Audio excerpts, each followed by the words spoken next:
O'clock, and we will bring the regular city council meeting to order. This is December 16th, 2025 at 6 p.m. Please join me with the pledge in a moment of silence. I pledge allegiance to the flag of the United States of America and to the republic for which it stands, one nation under God, indivisible, with liberty and justice for all.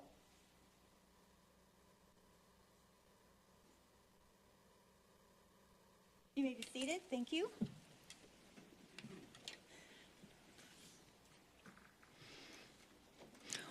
Welcome to the City of West Melbourne regular council meeting tonight. Members of the public are welcome to speak on any topic, whether it is on tonight's agenda or any other issue that is important to you. Each person that wishes to speak should complete a speaker card, which are over there by the door, and submit it to the city clerk right up here at the corner of the desk. After you have been recognized to speak, please use the microphone at the podium and clearly state your name and address for the record. Please address all your comments to the City Council rather to individual members. Direct all questions to the chair. Speakers will be given up to 3 minutes. All right, the first thing we get to do tonight, this is always fun at the end of the year, is we get to present the Light Up West Melbourne Award. I am very sorry, we do. We need to get a motion and a second for Pat Bentley. I wrote that down and still didn't do it. Okay, Ms. Adams? I'll make a motion for Mr. Bentley to attend virtually. To attend and vote, correct? Okay. Yes. And Mr. Frampus? All right, we have a motion on the floor from Ms. Adams and a second from Mr. Frampus. All those in favor, please signify by saying aye. Aye. Those opposed, say nay. Motion carries 6-0. All right, back to the Light Up West Melbourne. So we get to announce the winner, and Aaron Murphy, where are you? You're going to come up here and you're going to help me with this. I'll be right back.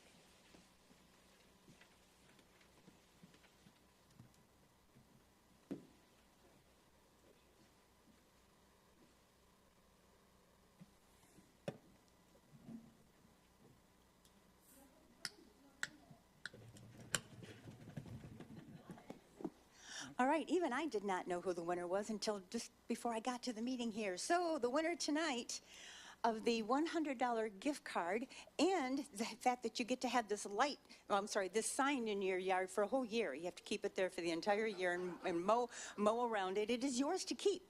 And the winner is Marilyn Pinto at 304 Sedgwood Circle. Thank you, thank you, thank you. Did you want to say a few words about how wonderful this was? Already, good evening, everybody. I just love Christmas as a crazy. A lot of people ask me, why do I decorate too much if I had children in my house, and I do not have any children. But I love Christmas, and this is my thing, and I start putting everything together since November. And it's kind of my thing, and I enjoy it, and I hope so everybody can stop by and see my lights. Thank you so much. Thank you. Yes. Thank you. We're going to take a photo. And I understand you won last year, too, but there was no money. I know. So you have for this year and the last year, too? Oh, yeah, 50 for each year. Yep. Okay. Without interest. I'll ask you. All right, here we go. Thank you. Thank you very, very much. Okay. Thank you. Enjoy. I appreciate it. Okay, now you afford the lights off. Yeah, we do. Have a good night, everybody. I know.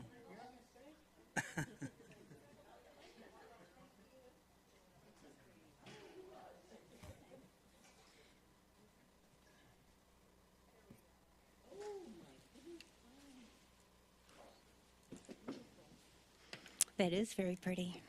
Okay, that's it for the fun stuff. Here we go. We got to get to work now. There are no modifications to the agenda. We're going to open the public hearings. And the first item is for Ms. Fisher, and that is to approve the amended development agreement for Project Zeppelin. Thank you, Ms. Fisher. Okay, for the record, Christy Fisher, the planning director, and the first item on the agenda is agenda item 5A. If you wanted to follow along, oh, that's the wrong one. Can you help me with that? Thank you.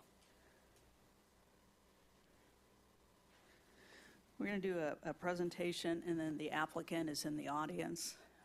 Basically, what had happened is in May, we had approved as a city the development agreement, the rezoning, comprehensive plan, map amendment, and there is a change in terms of the size of the building, the layout of the property.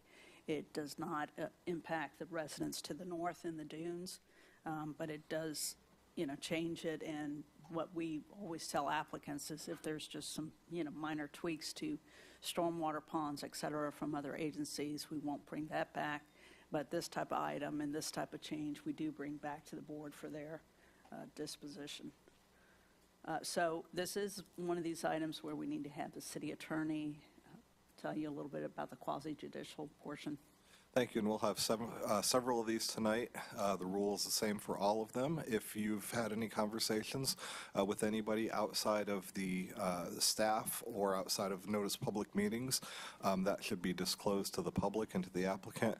That includes if you've driven by the site for purpose of observing it to try to glean more information than you might otherwise have through the materials. So anybody that has any quasi-judicial disclosures to make, now is the time. Thank you. Mr. Frampus? I'm sorry. Ms. McGuire? Since we met about this last, I did meet with the EDC as well as the applicant about this matter over Zoom. All right, thank you. Anyone else? All right, thank you. Please continue. Okay, so the background of this mixed-use project, the applicant, like I said, is in the audience. It's a civil engineer with Kimley Horn. And the size of the property is the acreage that's shown in the yellow outline. It's 117 acres approximately. Some of it was vacant pasture land. The lands in different bits and pieces have been used for different uses over time. The proposed use, and this hasn't changed since May, is still the industrial use, but the acreage has changed slightly. 82.41 acres, a commercial center, on 14.46 acres and about 21 acres of open space. The future land use designation is not changing. It's still going to be the Parkway interchange. The zoning is not changing. Still going to be Gateway interchange. So what's changing is the development agreement. So again, we have a May development agreement that was executed, and what that talked about was a site plan, and this is an overlay of the current site plan on that same property. So going from about 652,000 square feet footprint of the building to, more than 1 million, but in May it was about 652,000 with about 115,000 square foot of commercial. In October is when the developer came to us again and said they'd like to do some revisions to this conceptual master plan. So keep in mind, they have not gone through all the master planning through the city, the administrative reviews, and the building permits. They haven't gotten to that stage yet. The warehouse building expansion is a reason for this amended development agreement.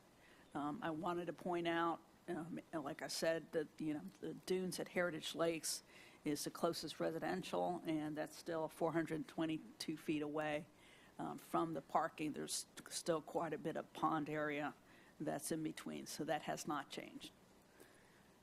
We have this table in the staff report, and it talks about the differences, the percentages of difference, and you can see some areas there was a little bit decrease in terms of acreage. Height is another one that we wanted to point out. That's the second line, the second row that says a warehouse structure height, went from the approval of 103.5 feet to their proposal of 60 feet, so quite a bit of reduction of height. So basically the building got shorter and sort of spread out for the industrial. The commercial, because they don't have as much acreage, so you can see there's a drop in the acreage. It went from the 23 acres to about the 14.46 acres.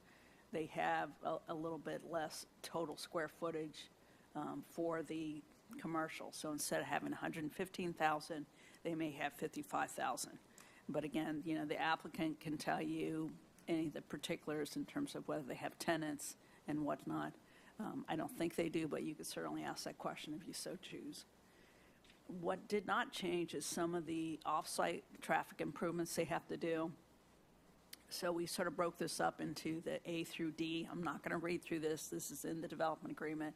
We listed in the staff report. This has not changed. This is a lot of what we went over and a lot of, contingencies on what other outside agencies may end up permitting ultimately. So FDOT, the county, if there's something that they think has to be different than this list, then it will be different. And that's one of those items that I say to, sort of like the stormwater pond, that if some outside agency has to do something different than what's listed, that's okay, because we don't have control over what those agencies may do in terms of, their permitting process. The changes that did occur are these three sets with the commercial driveways at US 192 and the Milky Way alignments. Space Coast Town Center had hoped for a signal on US 192 and Milky Way. FDOT said no. Now there's some talk about maybe having a signal for U-turn. So that's in flux. So that's why we say, it's something that's sort of mentioned in the development agreement so that it is mentioned, but it doesn't mean that it's going to absolutely happen in that manner. Some of the driveway improvements is that the F, construct an exclusive westbound right turn lane at the driveway connections. And then St. John's Heritage Parkway driveway improvements. This is something that came about as a result of sort of looking at this change and how the traffic's going to flow going out of St. John's Heritage Parkway and the new signal that they would put on St. John's Heritage Parkway and making sure you don't have sort of an on-site backup that results in a backup on St. John's Heritage Parkway. So again, that's being worked out with the county. I'm not going to read through the revised features, but what we did try to do in this slide is on the left-hand side of the screen, you'll see sort of this blue outline. This is the footprint of the new building that they're proposing for the warehouse component. So remember, this is a mixed-use development in that there's commercial, there's industrial, and that there's open space. They have those three.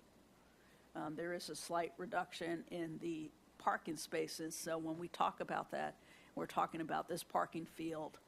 There's not really a reduction in, their truck parking. And so we feel pretty confident that the proposed user knows what their requirements are going to be. They're not a typical warehouse user. That was a metric that we use. We have a ratio for how many spaces per 1,000 square feet.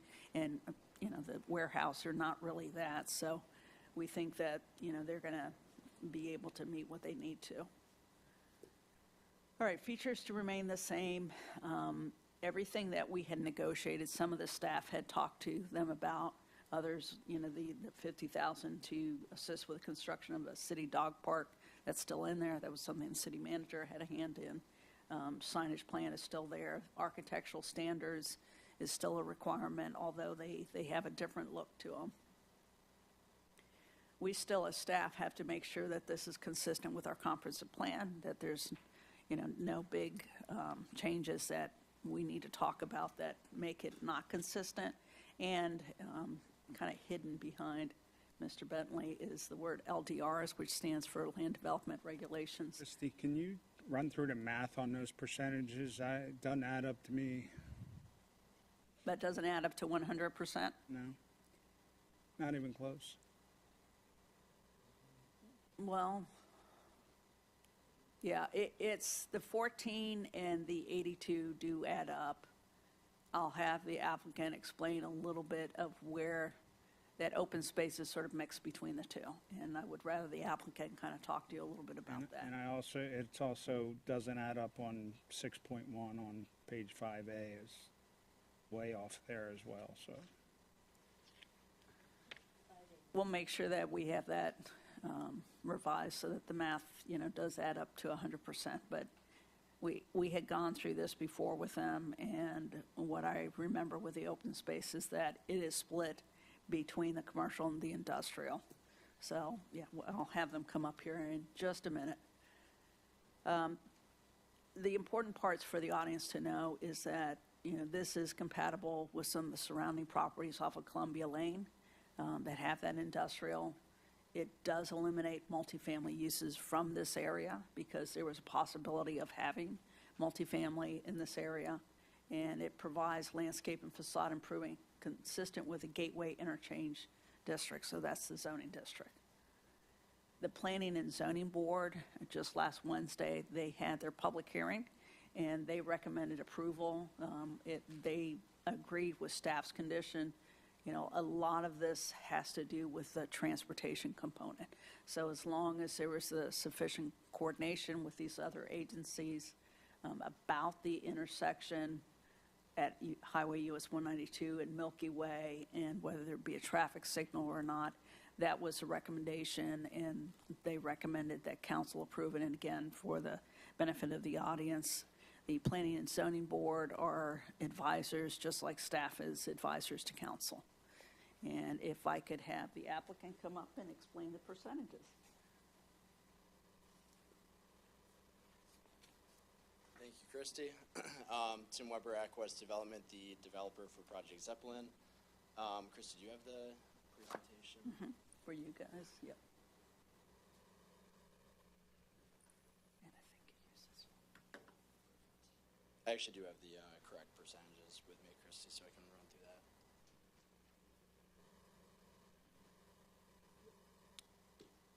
All right, I'm here tonight with Brent Lenzen with Kimley Horn, Joel Goldberg with Langen Engineering for Traffic, and Cliff Reppinger, counsel for the project. A little bit about Aquest. I know we presented this last time. Full-service commercial real estate development company. We've done pretty significant projects like this in 15 states across the country. We have an office in Palm Beach County, not too far from here.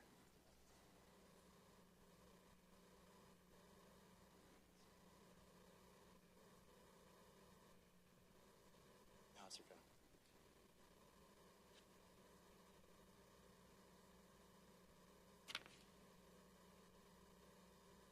Having trouble. Oh, yeah, there we go.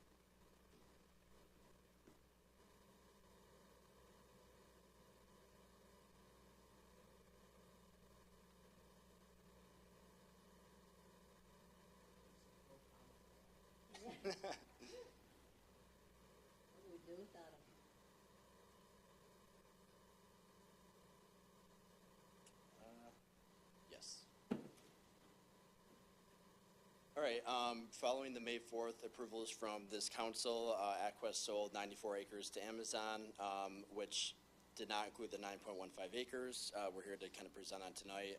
The amended MDP area and moving forward would include that additional acreage that would be to accommodate the larger building footprint, the additional stormwater management area.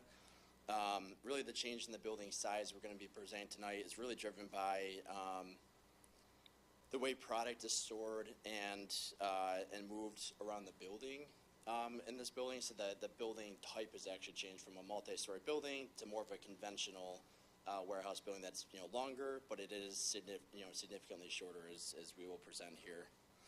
Aquest will be retaining the orange area there. It's approximately 14 acres. It runs from Columbia Lane all the way to St. John's Heritage Parkway. Those percentages, Christy, I have 12.6% commercial, 69.9% industrial, and 17.84%. Sure, 12.6% commercial, 69.9% industrial, 9, and 17.84% open space.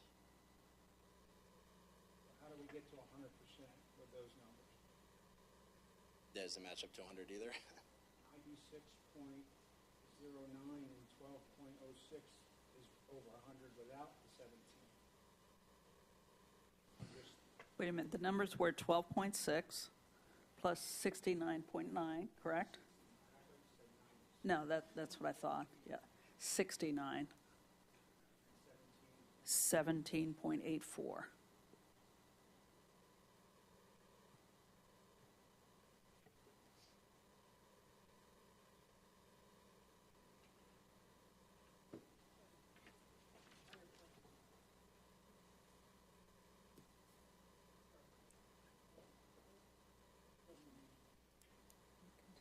Okay. Yeah, that was really for that side. This side, Christy had already presented earlier. Thought she did a great job touching all those points. Again, the building footprint is being increased because we're bringing the building height down and we're trying to have the same amount of volume. So again, the highest roof structure point is much, much lower. The associate parking, the employee parking is being reduced somewhat. The truck parking is being reduced by a small amount, and, you know, in the meantime, the commercial area, again, as we are presenting, is being reduced a little bit. It's really just eliminating a medium box store in the back, which we thought would be the hardest to rent anyway, and also the stormwater area is no longer on our commercial. It's all being accommodated on the industrial piece in the rear, which is more advantageous. All the stormwater for the entire 117 acres is being combined together, which is more efficient. Now I'll turn it over to Brent Lenson with Kimley. Mayor, if I had a question on that. Yes, slide, Ms. Adams? Should we wait until the end, or would you I would like to wait till the end. if That's you don't fine. mind. Right. Thank you.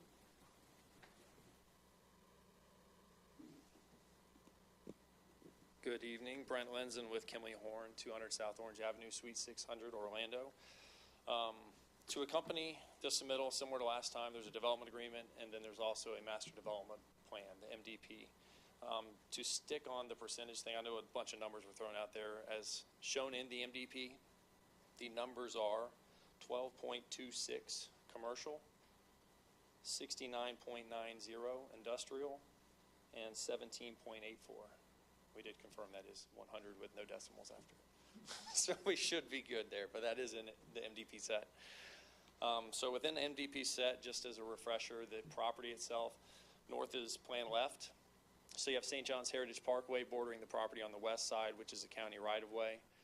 You have State Road 192 on the south side, DOT, and you have Columbia Lane on the east side, nearest I-95, which is City of West Melbourne. And the Dunes development is just off the screen to the north. And you have generally pasture, clear land, and some pocket isolated wetlands on site. So this is the master development plan site layout. As you can see, what I'm going to do is try and describe from north, plan left, working my way south, the changes that have happened in the plan since the previous approval.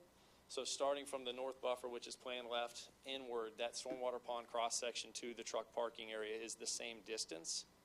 The only difference you'll see there is the previously agreed to permacast wall that is bordering the pond, separating it between the truck parking, still in the same location, but the truck configuration and parking is different to where before you had truck spaces backing up against that permacast wall. Now you have a drive aisle there, so technically there's a little bit more separation in terms of visibly being able to see a truck parked there. They're no longer parked right up against that wall. And it's a lesser amount of overall truck parking spaces. As you head a little bit south and eastward, I know Christy mentioned it briefly, but the signalized access point there on St. John's Heritage Parkway, it's still at the same location as it was previously, but now we have a third lane there, which when you're coming in, oh, perfect. You have the opportunity to have a dedicated right out to head northbound St. John's Heritage Parkway or a dedicated left to take the left southbound. The associate parking lot there where the connection is at that same signal, that internal cross-access driveway was shifted slightly eastward to provide more on-site stacking to avoid the conflict point for traffic there, because working with staff and the county on that access point, there were some concerns technically from a trip generation and traffic distribution standpoint. We didn't visualize everything coming to the signal, but the opportunity of a signal was pretty good for people. They're probably going to go there more than likely. So giving us a little bit more separation was beneficial. Can we back up 1 second? I thought you were increasing the truck parking, not decreasing it. The overall truck parking space count has decreased with this plan. The previous plan did have truck parking spaces also internal to the site on the south side. In the presentation, didn't it say it was increasing, or did I hear that wrong? The numbers should be, I think I had said that, but I also talked about they have plenty of room. yeah, we were So I 400. may have said increase because they do have plenty of room for additional parks. Yeah, the previous approved plan had 423 truck parking spaces. The current plan now is 401, so a reduction of 22 spaces. Thank you. Just south of that St. John's Heritage Parkway signalized intersection is where the associate parking lot is.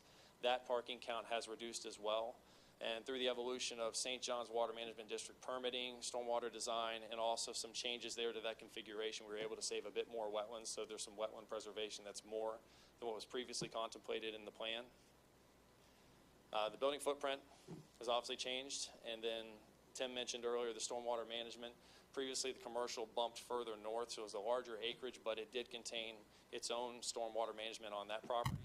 now the plan is we're going to have basically shared stormwater management between the commercial and industrial. So the whole entire frontage commercial strip doesn't have any stormwater ponds within it. It's all being handled on the industrial parcel. For your parking, it was initially 1,100 and something, is that right? The associate parking? Yes. Yeah, the associate parking was previously 992 spaces. It's now 739, so a reduction of 253. Is that enough for staff You're- as far as shift change goes and all that? We're still working through some of those details with Christie and staff. There is a parking study that has been provided, but some final details. I don't know if that still remains a condition like it was at planning board. Christie, how's that work for our code? It's not a condition, but it is something that going through the final site plan, you will have to demonstrate, that you have answered the questions. So we had some of those same sorts of questions, so. Is that enough parking according to code, or is that a, Well, it's not, what we've allowed them to do by virtue of this development agreement is to do a parking study. So instead of meeting, that's why I did say, instead of meeting the ratio that they have to, and that's where you talk about that 1,000 spaces, they're able to do a parking study because a warehouse assumes that the use may be many different users in there, and so it's just a generic number. What they're saying is that they have one specific user, and these are their needs, and I just need a little more demonstration from other similar venues that it is going to be enough. And those were some of the questions that I had. so this parking we're talking about doesn't include the commercial parking? No, Gonna it need- does not. Thank you. You still have your light on, Mr. Frampus? Sorry. Okay, we have not gotten to the question part yet. This is still a public hearing, so let's let the presenter continue. So the next plan shown here is the overall master utility plan, which is very difficult to see at this scale, but there are colors on there which represent different utility types. Generally, the execution of the plan is the same in terms of potable water was the biggest coordination item with utility departments, specifically multiple points of connection along Columbia Lane. There's two separate points there where we have a fire department access on the northernmost connection point where Christie's hovering now. And then as you head south on Columbia Lane, there's a truck egress only access point, and there's another water main connection there. So two public connections there. Both will interconnect and tie into the northwest corner of the site, south of the dunes, to interconnect a public line. So one of those public lines will essentially come down and interconnect between the signalized intersection on St. John's Heritage Parkway to Columbia Lane with an easement dedicated through that. And then the extension now, before it was going to go through the associate parking lot, sorry if I'm rambling here, but it was going to come in the signalized access point, go through the associate parking lot, turn up just behind the commercial and connect into Columbia. After working with the utilities department, it ended up being better suited for both parties to keep that public water main out in St. John's Heritage Parkway right-of-way. So that's really the only difference that is happening now. Instead of having both of them on site with easements dedicated to the city, we will have the extension from the signal all the way down St. John's Heritage Parkway, which will provide some opportunities for the city to maintain their facilities without technically needing to be on private property with an easement. So ultimately a better scenario for the city. To highlight some of the landscape buffer types, these are all the same as what we've previously presented. The red buffer and orange buffer there on that north and northeast corner was more the enhanced landscape buffer to separate us from the residential community to the north. So that is just canopy trees touching at canopy just to buffer the best we can. Along St. John's Heritage Parkway, if you remember the conversations we had previously, we agreed to double stack that landscape buffer there with a code strip, which is kind of the light green, and then the darker green right up against the associate parking lot there as more of an additional enhancement to just add a double layer of landscaping before you start seeing the building facade there. This next plan is what further explains what these buffer types look like with understory planting trees below overhead utilities. The enhanced buffer you can see there in the red, which has a bunch of canopy trees kind of touching canopies, essentially creating the thicker buffer there. And then also on this plan sheet, you can see the aluminum picket 8-foot fence, which is generally the fencing around the industrial site. And then to the right there is the 8-foot permacast screen wall that is happening generally northeast, bordering all the truck parking spaces on the north, and then turning back down on the northwest corner. which can also be seen briefly here. So this is that same cross-section from the dunes to the north. Like I said, the distance between the truck parking is the same as previously with the wall in the same place, but now with the truck parking spaces, you no longer are aligned with trucks backing up against the permacast wall. There's actually a drive aisle there for a little bit more separation. And last thing for me here is just signage. It's a similar package to what we've agreed to before. We've been working with staff a bit here on signage and building elevations. I know Tim's going to share some more on that here shortly. All right, thank you. I'm going to turn it over to Joe.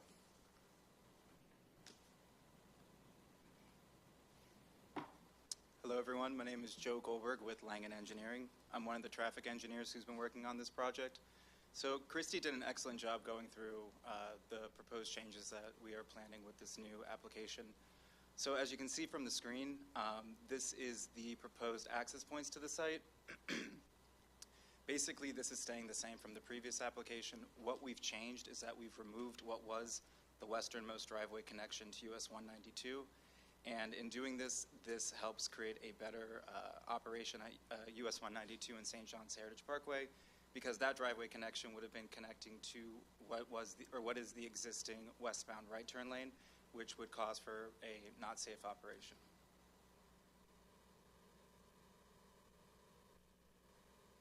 And then on the screen here, you can see the proposed improvement plans. This is pretty much remain unchanged as well, but we'll go through kind of a little bit more of a detail just to give an actual visual representation of what these are.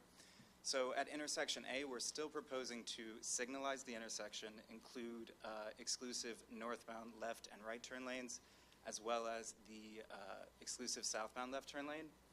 What's different here from the previous application, as we previously mentioned, is that we're proposing 2 westbound egress lanes. And what this does is it helps provide better egress out of the warehouse portion of the site, allowing for a better operation at the intersection. At driveways B and C, we're still proposing the exclusive northbound right turn lanes. The difference here from the previous application is that we're also including an additional exclusive southbound left turn lane at driveway B to provide a secondary access point for entering the warehouse portion of the site.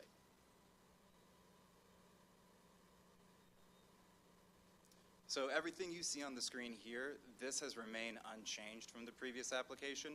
Driveways D and E, we're still proposing the exclusive westbound right turn lanes into the driveway. At driveway D, we're proposing an exclusive eastbound left turn lane to the driveway.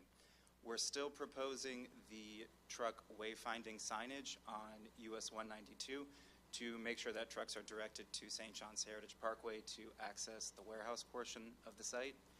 And then at the intersection of St. John's Heritage Parkway and US 192, we're still proposing an additional northbound right turn lane, extending the existing southbound left turn lane, and providing signal timing modifications to the intersection to improve the level of service and provide a better operation.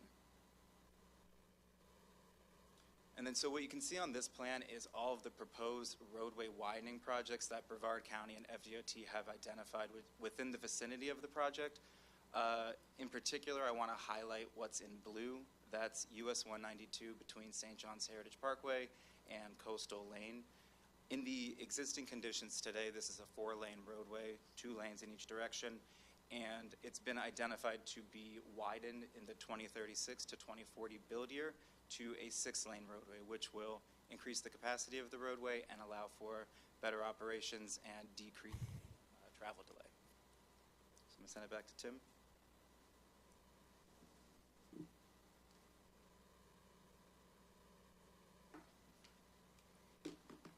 All right, yeah, shown here is the rendering of the project. So we actually went through, and as part of that MDP set, I think we have 8 different renderings just showing all different sides of the building.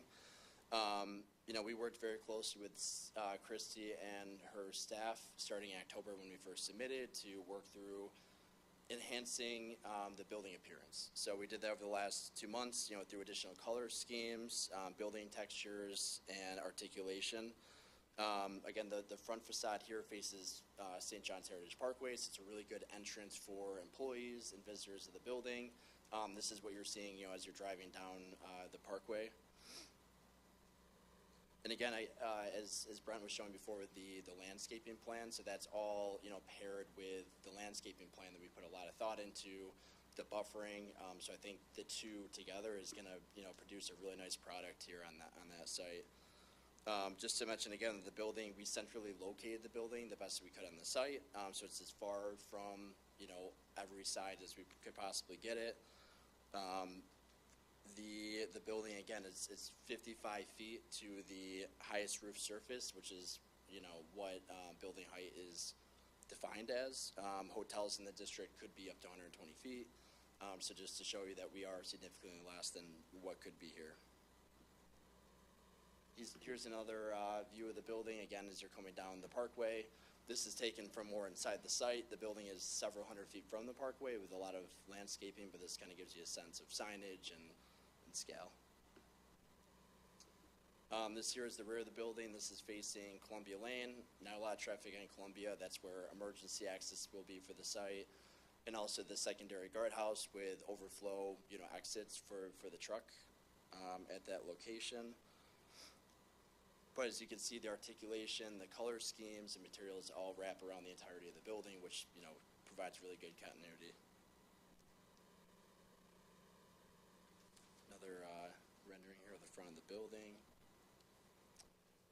Here's the commercial that AquaQuest will be retaining and moving forward. So again, it spans all the way from Columbia Lane all the way to St. John's Heritage Parkway. It matches up very well with Space Coast Town Center across the street, creating that gateway node that we've all been working on. What we have here is 8 different buildings, totaling 55,000 square feet.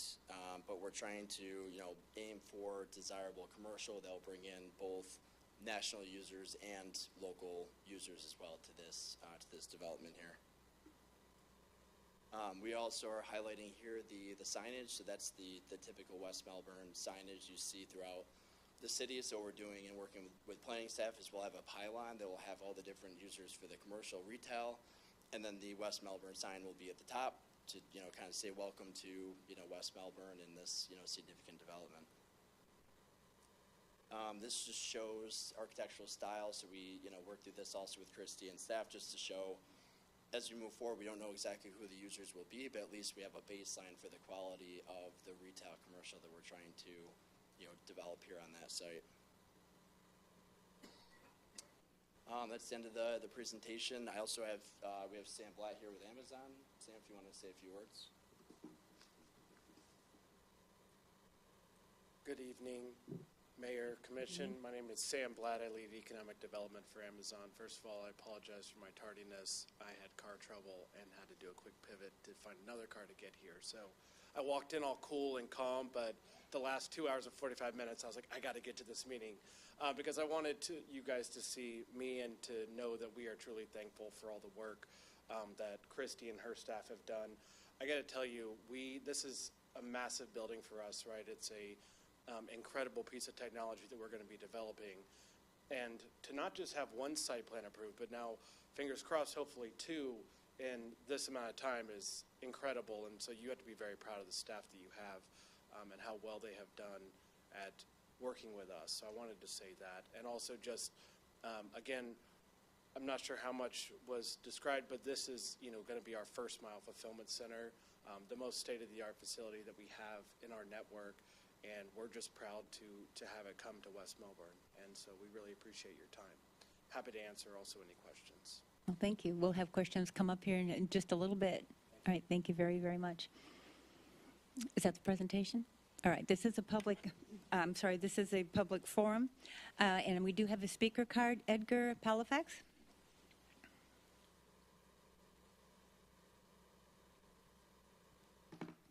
Please state your name and address for the public record. Madam Mayor, good afternoon. And Good afternoon. members, my name is Edgar Campa Palafox. I represent the Economic Development Commission of Florida Space Coast, 6525 3rd Street on Rockledge, Florida. I'm here on behalf of that commission, of the EDC, to express our support for this project and amendments to this plan. We have been working very closely with the developer, Amazon, and city staff, and we are excited about the opportunities that are coming to West Melbourne and the Space Coast region. when built these first mile facilities can create a lot of jobs for the community with a lot of interesting benefits from day one, while offering employment opportunities across skill sets, and especially in an economy that, we've worked hard at the EDC to diversify our economy, and this is exactly on one of those priorities of bringing other industries outside aerospace and aviation and defense. But the economic benefits don't stop there. Obviously, the investment will generate significant city and county tax rolls, tax revenue, strengthening our local economy as well, and supporting long-term growth. The other thing that we wanted to mention from the perspective of the EDC, if you find for a site in our community that is probably ideal for a logistic operation like this, is the site that you are all considering here in West Melbourne. Not only the geography, the access to the interstate, and the access to 192. This facility minimizes a lot of those impacts that normally, when you cite a location, facility like this in the community, normally residents are, concerned about. And while it's planning, the planning of these facilities in the early stages, we want to, we're excited about the workforce opportunities, that community impact, and we really look forward for when the time is right, have a more formal celebration of the building of this facility here in West Melbourne. Thank you again. All right, thank you very much. Anything else for public hearing for this item? All right, thank you. We'll close the public hearing. We'll bring it to council, and Ms. Volz. Yes, I did have a question about the parking, and I don't remember which one of you. Yep, I think that was you, sir. You are decreasing the parking, the truck parking, and the employee parking, and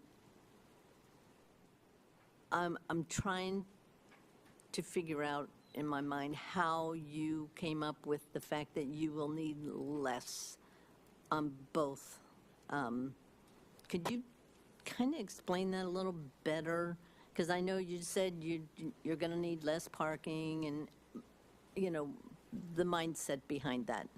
How did you determine that? I may pull in Sam or Tim for a little bit more on this, but like Christy briefly mentioned before, the land development code within the city is based on general warehouse. So each particular users that fall into that category have certain operations, shift changes, whatever it may be, that demand their parking differently, the utilization of the square footage, what is allocated for persons versus equipment, or you name it.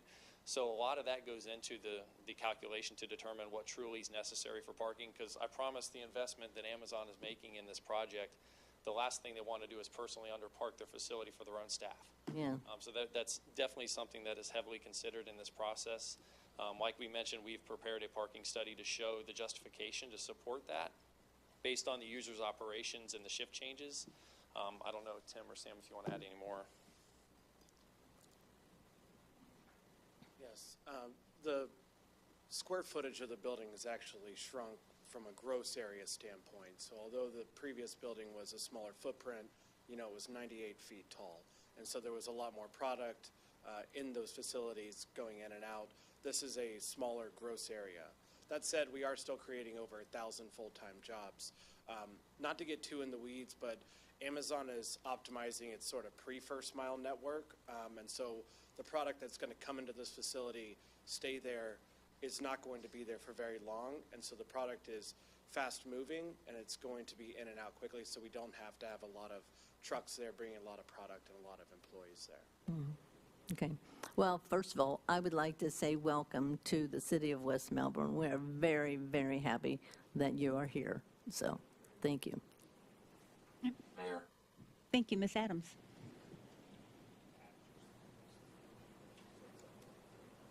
Mr. Bentley, Mr. Bentley, did you want to say something? I didn't see a hand up. I put it up. I'm not sure what's going on. It's new software. But I do have a comment or a question. Please make your comment.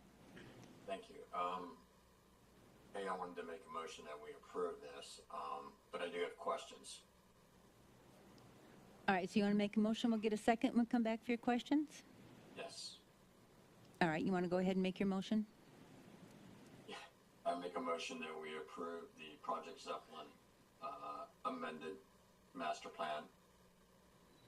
All right, thank you. Mr. Frampus, your light is on? All right, and go back to Ms. Adams. Or your light is off. I will second. All right, we have a second from Ms. Volz. All right, we'll go back to Mr. Bentley, your questions. We have a motion and a second. Right, thank you. I do want to make sure that, you know, I'm fine with going forward, but I want to make sure before this project gets started or whatever, that Christie's got a favorable reading of the parking. I think she's in a good position to know the feedback that they give, so I want to make sure she's comfortable with the parking going forward. But I'm good with it for now. Also, I'd want to say that I'm glad that this change actually occurred, I think. You know, going from multi-story down to where it's going is something that I think we've always tried to balance in the city, of having multi-story buildings next to a residential or near in the vicinity of a residential. So I think this, I don't know if Tom's doing me a favor or not. So I think this gets in the heart of making that even better by lowering it, the height. So I'm in favor from that perspective as well. I did want to say thank you to Steve Frampus. You know, I do appreciate his negotiation and getting us the dog park, although that's a small thing. It's actually a significant amount of money. So I'm in favor of the project and just wanted to start that out there. Thank you, Mayor. Thank you. Ms. Adams, your questions? Thank you, Mayor. I don't know if we want to go back to the presentation in terms of different pieces, because I do have questions about some of their To their present site layout. or Yes, this one. Just further back in regards to the connections to 192. But we'll come back to the number one as well. Yep, that would be correct. Yeah, because I'm looking at D. In terms of the connection, I don't know who from the team wants to address it, or I would assume the team and not Christy, but if Christy wants to take it, that's fine. In terms of connection D onto 192, I know you had said there was no change from the previous project proposal that came forward in May, but you did make changes to some of the others. Why did D not see a change? I was just curious. So the operation at D right now, it's designed where it's showing in the westbound direction, it's right turn only. In the eastbound direction, you can make a left turn to enter. And we are restricting the egress access to only operate as right turn only. This is just, it would be an unsafe condition to allow a southbound left to turn east onto US 192. And so this is where the coordination with FDOT has been going on, because we understand that there's some constraints at this driveway. Signalizing it would be an ideal operation, but based on FDOT guidelines, based on like the speed limit of the road and the adjacent signalized intersection, it doesn't meet. Right, because you've got one right at the end. right. Right, so, It has to be more than half a mile away, which it's not. right, so what we're doing is we're providing full access into the site. We're only limiting the egress to operate as a right turn only. There's really nothing else we could do in terms of egress without coming up with some sort of signalized operation. So is the hope that the majority of people exiting, if they are not going in one direction on 192, is that they go to the signalized intersection at A? No, that is not the overall intent. It is possible that you could do that. The idea is still that if you are on US, or if you are in the commercial portion of the site, it's ideal to use US 192 and then either be making a U-turn movement to continue eastbound on 192, or to move internally to driveway A and then reach the signalized intersection, or even driveway C or B, where you could then enter St. John's Heritage Parkway earlier to find a U-turn operation. What's the distance if we're expecting people to make a U-turn at 192 to then go in the opposite direction if they're leaving from E or D? What's the distance from D to the intersection? So if before we get to that, if I could point out that what FDOT and the county have told us is that you're not making a U-turn at St. John's Heritage Parkway. So that's the first thing to realize, that people have to go down to Simon Road So that, and make a U-turn. So if we're going to talk distance, let's talk that. And that's precisely why FDOT has changed, that they had said months ago they were not going to drop the speed in that area. And in the latest call that we had about a month ago, they did say now they're looking at that because now they're realizing there's going to be multiple uses. So there's no need to have a 60-mile-an-hour sort of area. So that also changes, because remember, a lot of the traffic engineers, and Joe will tell you this, you base where you're going to have U-turns and lanes and all that based on the speed. You need longer areas if you're going faster. We all know that from the highway. So you don't need as long of an area.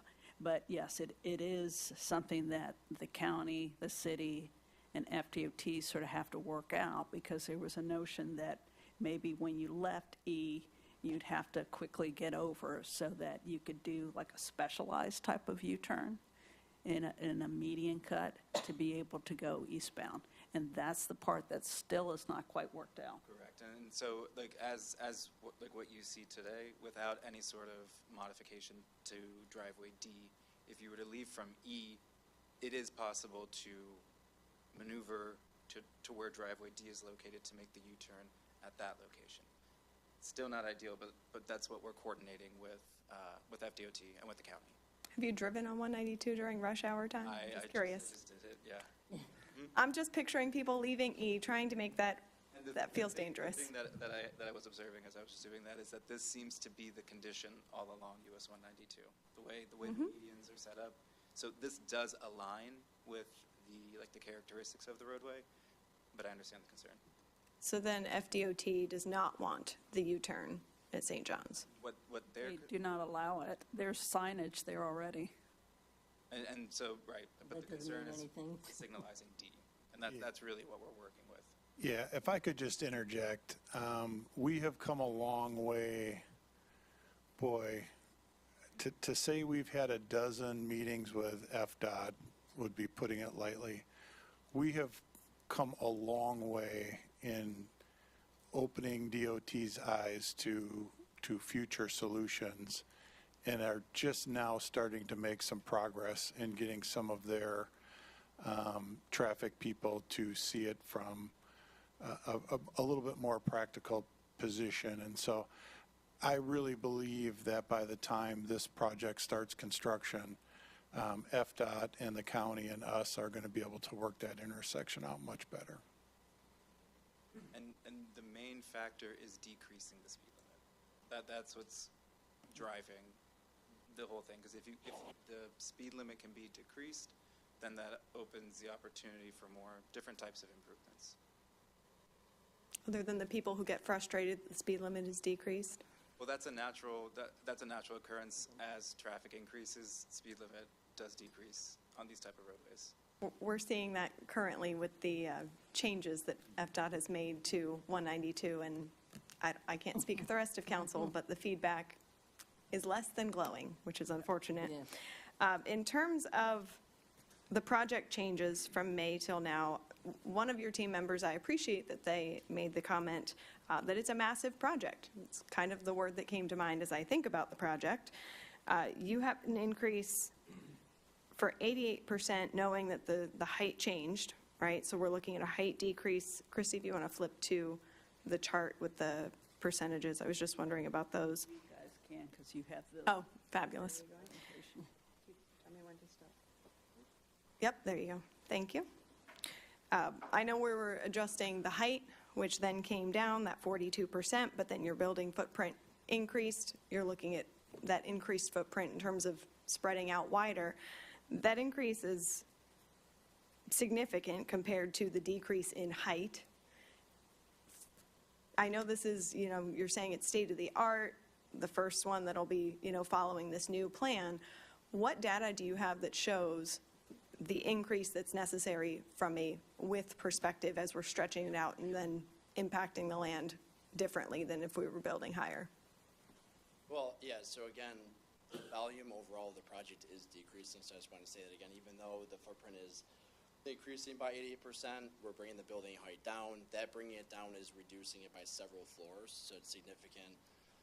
We have been working with Kimley Horn on the civil side, so as far as stormwater management, as far as impacts, we've looked at that significantly. Again, we're actually reducing the impact on wetlands and wetland buffers, which is a really good thing from this project because we are reducing the parking. But didn't you say the wetland changes came from reducing the parking? Okay, so I'm talking building specifically. Yeah. Sorry, can you ask the question again? In terms of the building footprint itself, are you guys, in your 88% increase of the footprint, is that including your parking, which you decreased to have the increase in wetlands? He's shaking his head no. Okay, that's what I thought. So with that difference, you're looking at about a 46% difference where the height came down, but the building then became wider. What data is showing that we're fitting all of these people in that same space? Yeah, Sam, I don't know if you want to chime in on just building operation, the changes and. I'm just wondering, is there a way of potentially making the footprint smaller or not? I understand the question, Councilwoman, but I can tell you that we're obviously building the facility and have the parking so that we can fit our employees in the building, right? So we're not going to have not enough parking for our employees. So it's adequate based off what our calculations are, our shift times, our operations, previous iterations of our fulfillment center that have been done before. And so we're confident that it works. If we didn't think we were confident, we obviously wouldn't be doing it. Understood from that perspective. I guess in my mind, I'm just looking at the differences in percentages and asking how are they not close to the same from what we're decreasing in height to what we're expanding in terms of a footprint. But that's okay. I know this is the first one that you're looking at, and the numbers may not match up for me, and that's okay. Thank you. I will just also add this. A lot of our facilities previously have had a lot of excess parking because of the holiday season, like right now. Hopefully you're all shopping on Amazon for your gifts. But we've had a lot of extra space for those seasonal employees. Part of the reason this is smaller in gross square footage is that we're trying to streamline things to where instead of the building being, or the parking lot being half empty 9-10 months out of the year, it's more efficiently used throughout the entire year. So that's part of it too.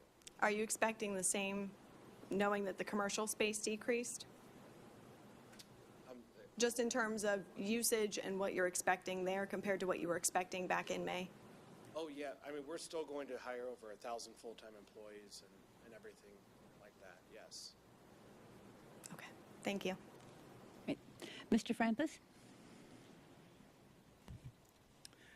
Christy, do you recall the amount of jobs we were told that it was going to be generated the first time it come? Was it more like 1,800 jobs the first? I don't recall that number specifically. Is that not right? It was 1,000. It was always about 1,000?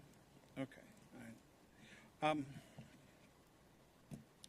They mentioned the road widening project going to 6 lanes. That's a FDOT That would project, be, yeah, or is that they had something they're- mentioned it.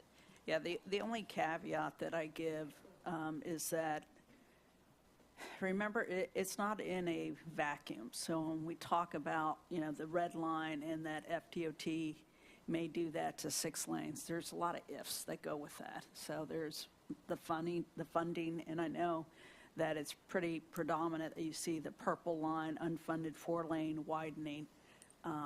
Unless Mr. Rhodey, project or anything. it's not That's with this just, project. There are plans in the future, blah, blah, blah. And did they come from the TPO's 2045 long-range plan? Yeah, that was our main source. That's what I was worried about. Well, it doesn't have anything to do with this project particularly, right? No, nothing to do with this project. It's in the TPO's long-term plan for 2040 to 2045. Got it. Thank you.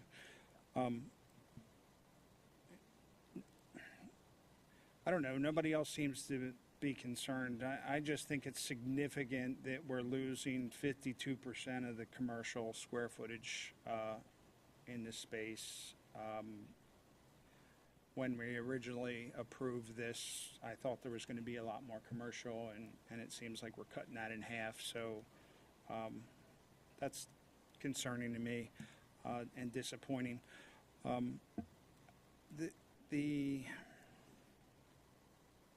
know we're getting the jobs, Mr. Rhodey, and that, but if Florida does go through with the property tax reduction and all that coming to the cities, does that affect commercial? Do we know? Or maybe Mr. Carey might know. So there's varying. I know there's a lot up in the There's air. varying plans, and some of them affect commercial, and some of them are just residential. But I mean, don't know which, a lot of I the don't know where benefit for us is the property taxes. So, and if that's all going to go away, I'm just, I don't know. Is there any other benefits to us besides the jobs? Well, I think one of the items that this facility will help continue to catalyst is the need for more commercial area, which the Space Coast Town Center was.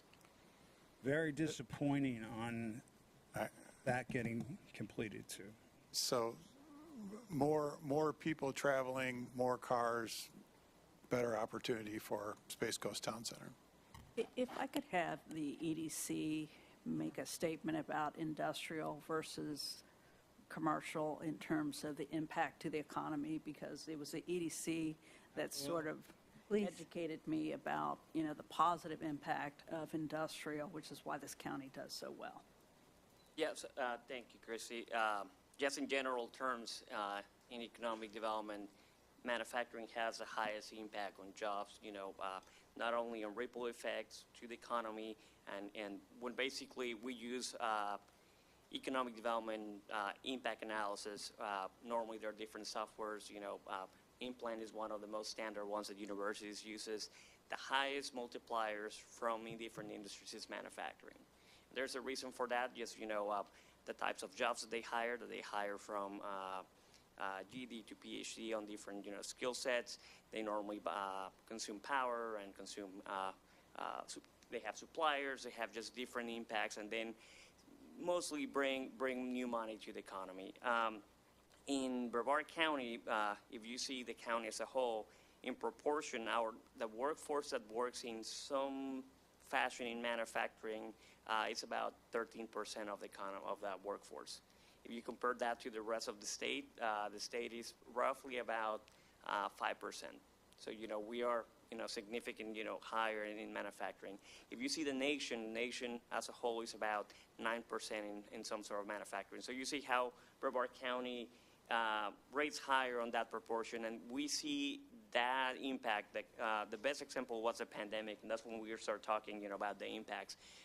You see that the state of Florida as a whole having about 5% of manufacturing of the workforce working on that industry was highly impacted when a lot of businesses closed, in tourism, in hospitality, in retail.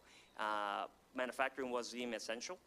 And it was something that kept our economy going here in Brevard County and has still a lot of impact in flowing money to the hospitality business. So I'm not saying that during the pandemic the hospitality business was not impacted in our community, but it was in a lesser manner compared to communities like Orlando that they depend a lot on the tourism and hospitality. Does that hold true for warehousing though? Because it's not necessarily manufacturing as opposed to storage.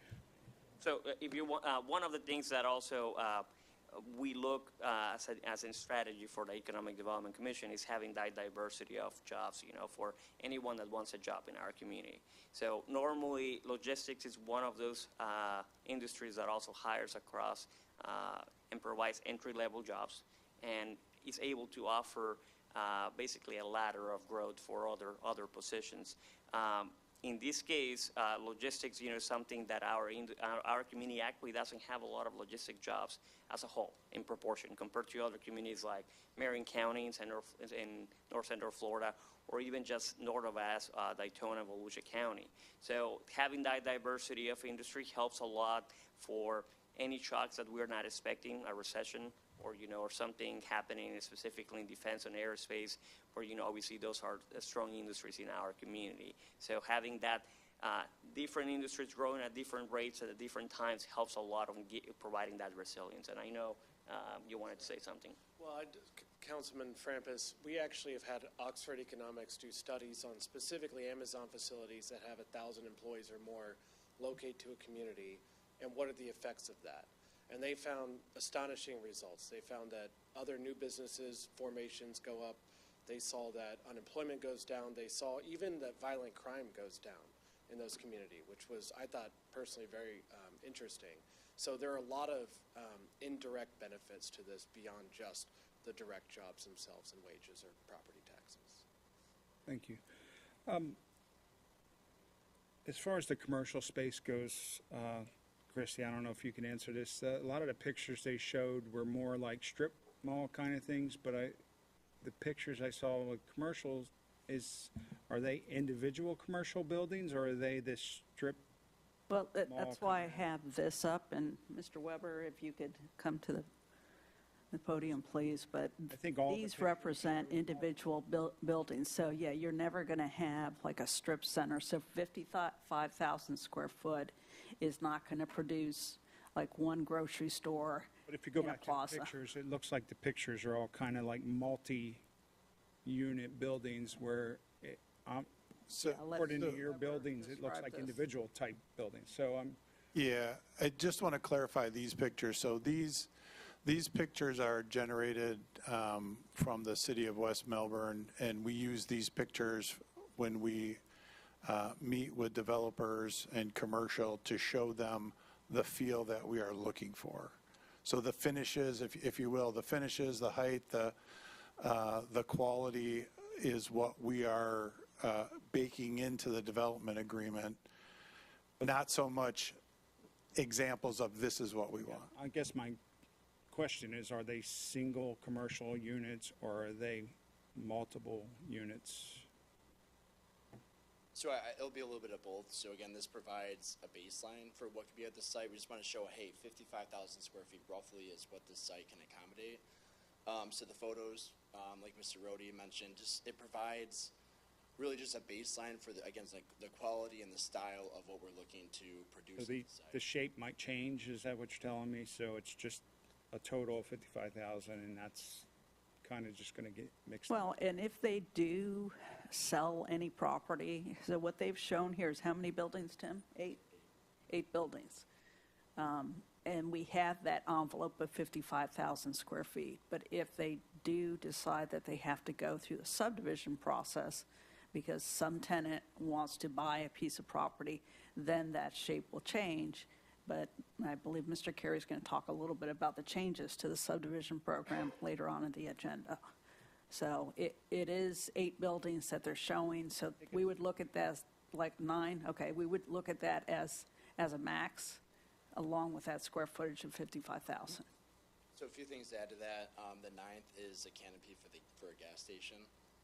So it's not actually a building. Right at the middle entrance there, that's actually a canopy to the right. Oh, okay. So it is again, this is providing really a good mix for us to go out and market, right? It's providing kind of that shopping center on the corner, pretty close to 20,000 square feet. You can multi-tenant that, bank, drive-through type operation. We have 2 restaurants there, gas station, so we're really trying to provide a little bit of everything. So when we go to market, those users can visualize what this could be. And again, as the users show up, as we sign contracts, this is likely going to change, but we'll be meeting with Christy and staff every single time we have a new user that we're moving forward with. Lastly, the building, so this is essentially the same plan that we had in May, other than, again, there was a 40,000 square footish, maybe 35,000 square foot medium box store, we're calling it, in the back. There's some stormwater. Now all the stormwater is on the rear piece for the warehouse. So again, that's kind of part of the 9-acre reduction. A good thing to note is that we also own the property kitty corner across the street. It's 9 acres. It's at the corner right in front of Integra Heritage. We've actually been looking at that for the last 8 months is more of a hotel type site. We've changed our mind on that. I think that's actually a perfect site for a 40,000 square foot box with kind of those out parcels there. So we've actually basically taken that building and put it on the site that we have across the street. So the city's not really losing the opportunity. And am I right to, you did Integra on the other side, is that? Same. So there's two Integras that are built. One is Integra Station, and that's on the south side of US 192. He's talking about the one on the north side, which is the Integra Heritage.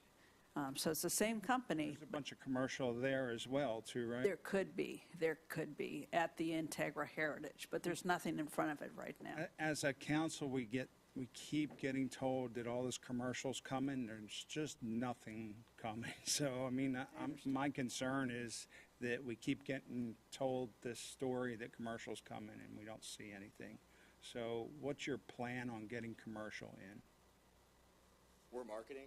You know, really, this is the first year that we're marketing heavily now that we have a site plan that we've been working on. We work with several different brokers in the area. Again, we're nationwide, so we can work with some of the bigger brokers to really make sure that the marketing is out there. It's visual. It's on CoStar. It's on LoopNet. We go out and speak to different clients. So we feel confident that we are doing everything that we can to drive. Any interest yet? We're starting to receive some interest. Again, until a few months ago when we got the other site plan approval in May, we were not marketing. Seems like everybody wants to put a gas station in, so that's probably going to be an easy one. But as far as everything else goes, I'm concerned about.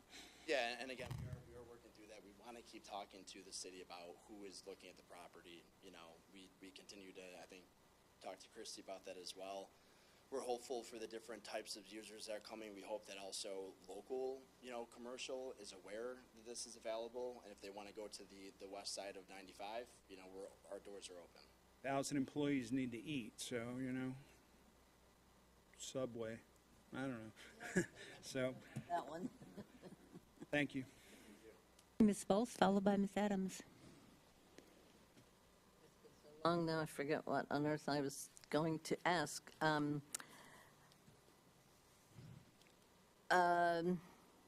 Yes, if you go back to the drawing where all of the different letters where the traffic can go on, there's another one. Yeah, that one right there. Okay, on G and F, it shows you can go out to Columbia Lane, correct? So F is mostly operating as, both of those are mostly operating as emergency access. Only. So we're not intending traffic. This is just for emergency. Okay, but how does somebody know that it's an emergency exit if they just decide to go onto Columbia Lane and head south towards 192 and then try to get on 192? Is that possible? I don't think that'll be possible. These are going to be gated, correct? So these will be gated. Oh, okay. And there also is the signage that is proposed on US 192. That's more to direct trucks away from Columbia Lane and US 192 to St. John's Heritage Parkway.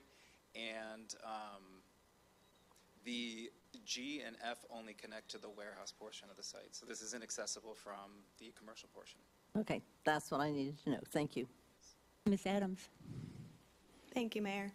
I know in terms of, this is the first one of the kind that you're working on, but looking at previous Amazon buildings that have commercial like you're proposing here, what's the percentage of, businesses that are going into this commercial space that are local versus non-local companies where you're putting these locations? I don't have any data on that. Sorry, I don't know the percentage difference between those two. Can we ballpark it? Most of the time, are you seeing, national or non-local companies coming in? Are you seeing local companies that can swing commercial space like this? It's a healthy mix usually, what we see. Can you speak into the microphone? Yeah, it's usually a healthy mix of local and national for this stuff. I can't give you like a specific because it's a pretty specialized question that you're asking, so happy to look into it. Though. But you do see both that usually come in when Yeah. you guys come in? Yeah, absolutely. We see both. Okay, thank you. While you're there, Sam, I have a question for you as well. I don't have any other lights on. So all of my questions have been answered except for one. Now, you mentioned shifts several times. So in the morning, most of the traffic that is westbound on 192 is headed for 95 to head either north or south. So your shift times, are you going to be running 2 shifts or 3 shifts? Yes, so we'll be running 2 shifts, one in the morning and then one overnight. The exact timing of that shift hasn't been determined yet, but they're typically 2 10-hour shifts. So we usually have a early morning one, and then we have a break in the middle of the day, and then we have a overnight shift. The reason I'm asking is that if you start at the same time the other people are going to work, then it would just be that much more traffic on 192 trying to head west, whereas if your shift times were opposite, earlier or later or something, it would help traffic on 192. Our early morning shift starts somewhere around 7 or 7:30 a.m. So it's typically before the standard rush hour traffic. Okay, that would help. That's why I asked. So thank you very much for having that information. Thank you. All right, I don't see any other lights on here. We have a motion from Mr. Bentley, and we have a second from Ms. Volz. All in favor, please signify by saying aye. Aye. Those opposed, say nay. Motion carries 5-1 with Ms. Adams opposed. We don't have Pat. Yes, I said yes. Well, he made the motion, but he's not here now to vote. I am here. Mayor, hang on, let's see if there he is. Sorry, we lost you, Councilman Bentley. I voted yes. Well, okay, were you able to hear us? Because I did not hear your vote. I can't hear you now. Are you muted? I'm here, and I said yes. Oh, there you are. I can hear you now. You said yes. Okay, so it is 6-1 with Ms. Adams voting nay. All right, thank you very much. That closes it for 5A. We'll go to 5B. Thank you very much for coming. Which is also Ms. Fisher, and this is to amend the future land use designation. Okay. If you give me 1 minute, and I will load that up. Here we go. Okay? I think that's what he's talking about. All right, thank you.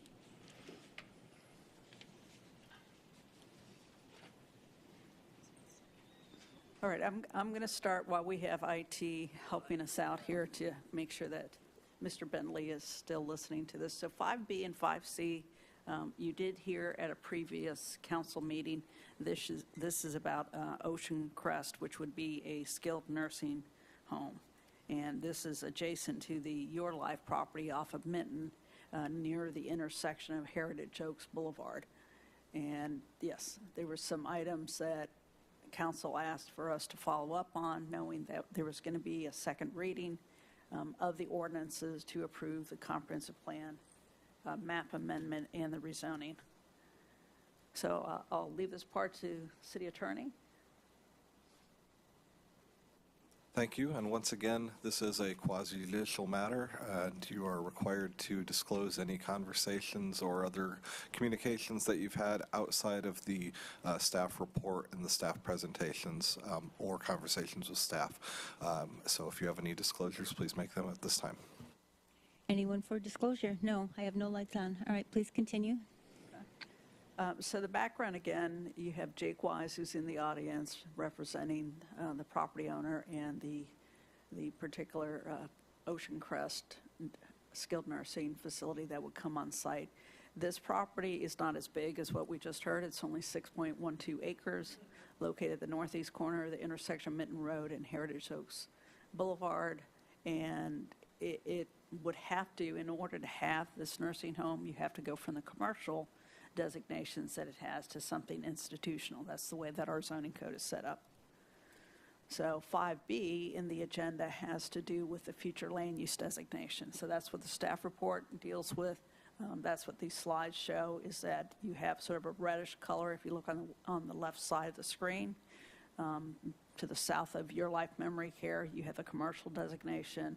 And then on the right side of the screen, if that was changed, it would go to that grayish color for institutional. You do have Woodfield and some of the residential behind it. We talked about that, so I'll give you an update here in a minute. Nothing has changed in terms of this analysis of the compatibility. and nothing's changed really with our comprehensive plan review. We have to look at our goals, objectives, and policies, nor to how they would get their utilities. That all remains the same. The maximum impacts, this is something we have to prove to the state, so that's in the staff report.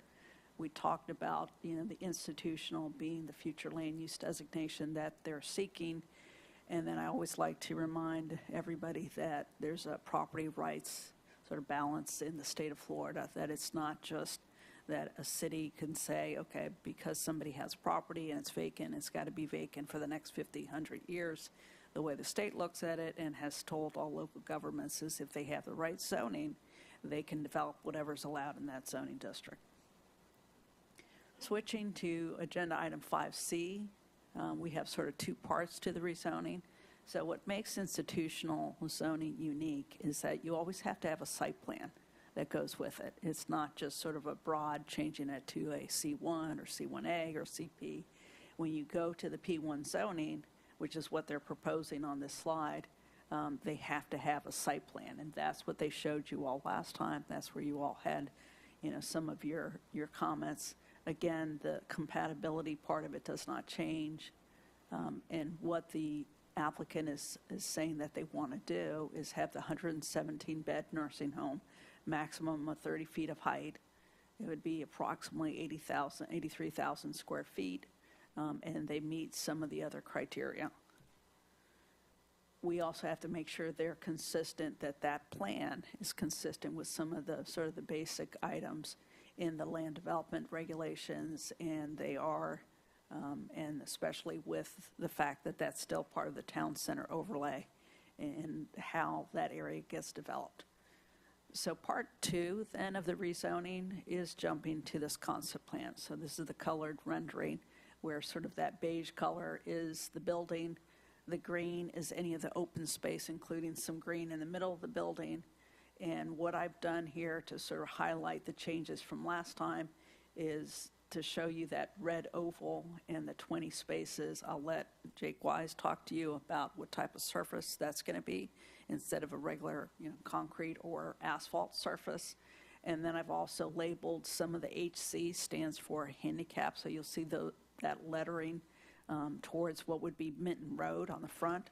Remember, this facility and your life would share a driveway, so they both have a shared driveway. And you all had asked that they look at adding some handicap spaces, and they have, but I'll let them tell you what they did. The number 3 is what I wanted to talk a little bit about, the proposed vegetative buffer near the stormwater pond in lieu of having like a solid fence. And you can't see it under there. I'm not going to try to move Mr. Bentley Square. Number 4, the Woodfield HOA. That was something that I believe was Councilmember Frampus had asked us to talk to them about the fence. And does that existing fence get taken down for just a portion? So remember, that fence for Woodfield goes all the way from Heritage Oaks all the way up to Henry. And that this property is only 370 feet, I think is what their engineer will tell you. So it wasn't all 1,200 feet that would be changed. It was only going to be the 300 and whatever in this little segment. The rest of that 900 feet is actually belongs to the Your Life property, but that wood fence belongs to Woodfield HOA.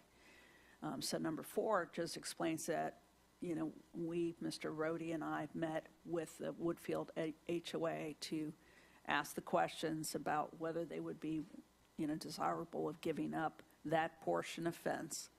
And we did explain that, the industrial, institutional, commercial, as long as it's a solid fence, it could be PVC, it could be, solid wood, they could put up a wall, so it would not have to match the rest of their 900 feet of fence.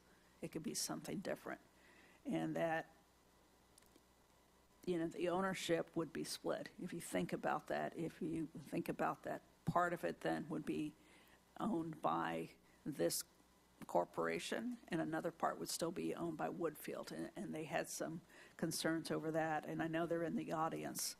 So instead of having that, we talked about a vegetative buffer, so I'll show you that in a minute. And then lastly, there was discussion about instead of having a bus shelter like we have down the road on Mitten, sort of having like a roof covering over where there's an existing bench and there's a bus sign about a block away. So in conclusion, what we're asking is that you all go ahead and consider approving the second reading of ordinance number 2025-25, which would transmit this future land use map change. And then for agenda item 5C, there's a part 1, which would be the actual rezoning, the going from what they have of the CP zoning to institutional to the P1. And then there's a part 2, which has these 8 conditions with it. So I'm not going to read through this, but this is exactly what we have in the staff report. We're happy to try to explain some of this, and I am going to put this back on the screen for this because I would like the applicant's representative come up and talk about the 2 changes. Thank you. Jake Wise, civil engineer for the project. We also have our project manager and architect here if there's any questions I can't answer. Can you speak into it? Sorry about that.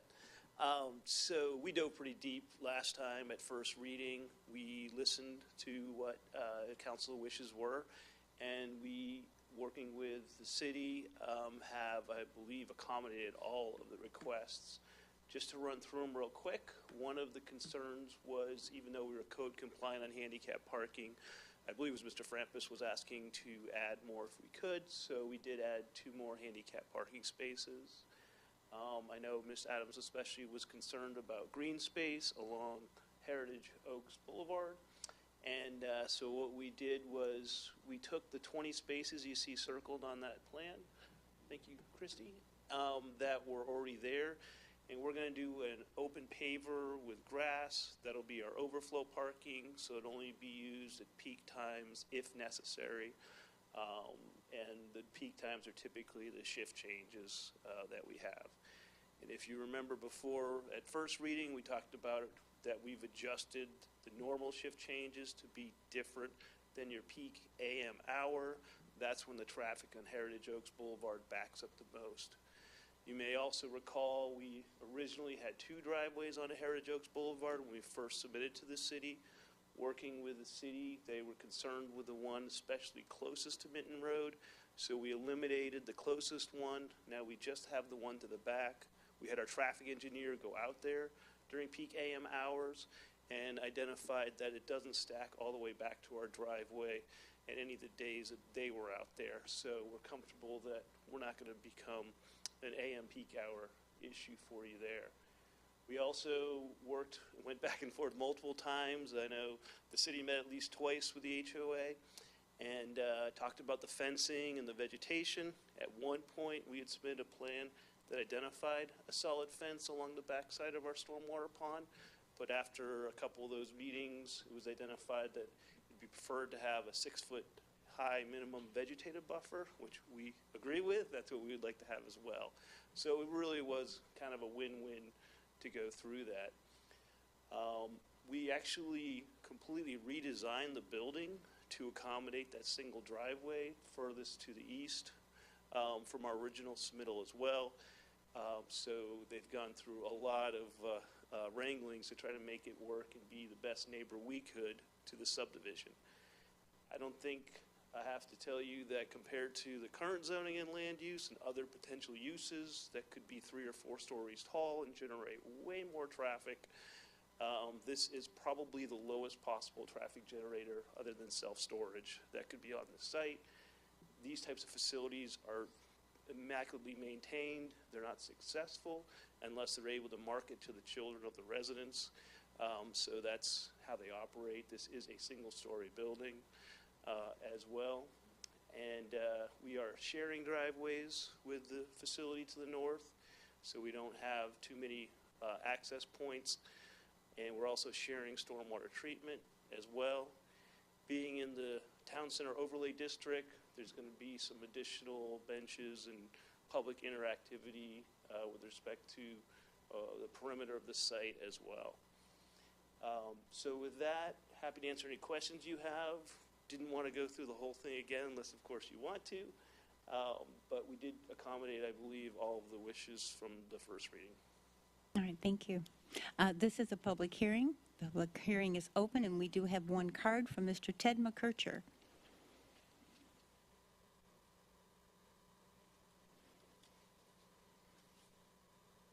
Hi, I'm Ted McKercher at 2470 Winchester Court in the Woodfield neighborhood. I'm here to offer my support for this project. They seem to be a great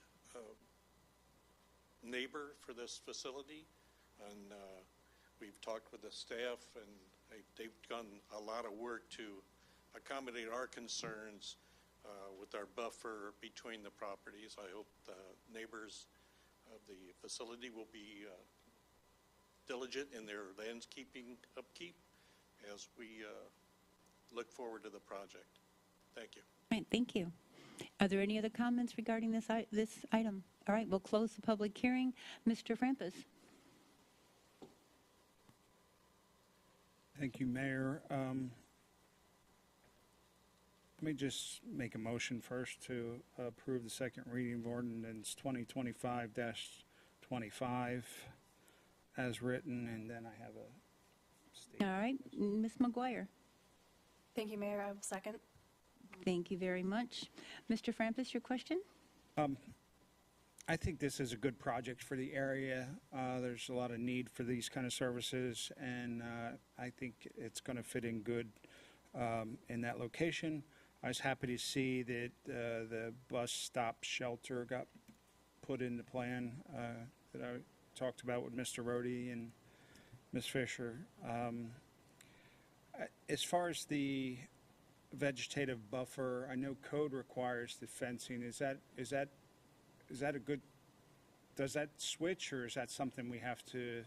The code actually allows either or. Oh, okay. And we actually really push the solid wall because it's so much easier. But in this case, because this is a unique situation of having the Woodfield HOA fence. No need for two fences, right? No need for two fences. I think this was a good compromise, and I like that vegetative buffer's getting put in. That's all I have. Thank you, Mayor. All right, thank you. Ms. Adams. Mine was only a quick comment because I feel like a lot of times we will provide feedback as a council, and then we've kind of done a lot of back and forth. But I really appreciate, same thing that Mr. McKercher had noted, I feel like they've really heard our comments. They really took them to heart. They made changes that I think will make it beneficial to our community specifically.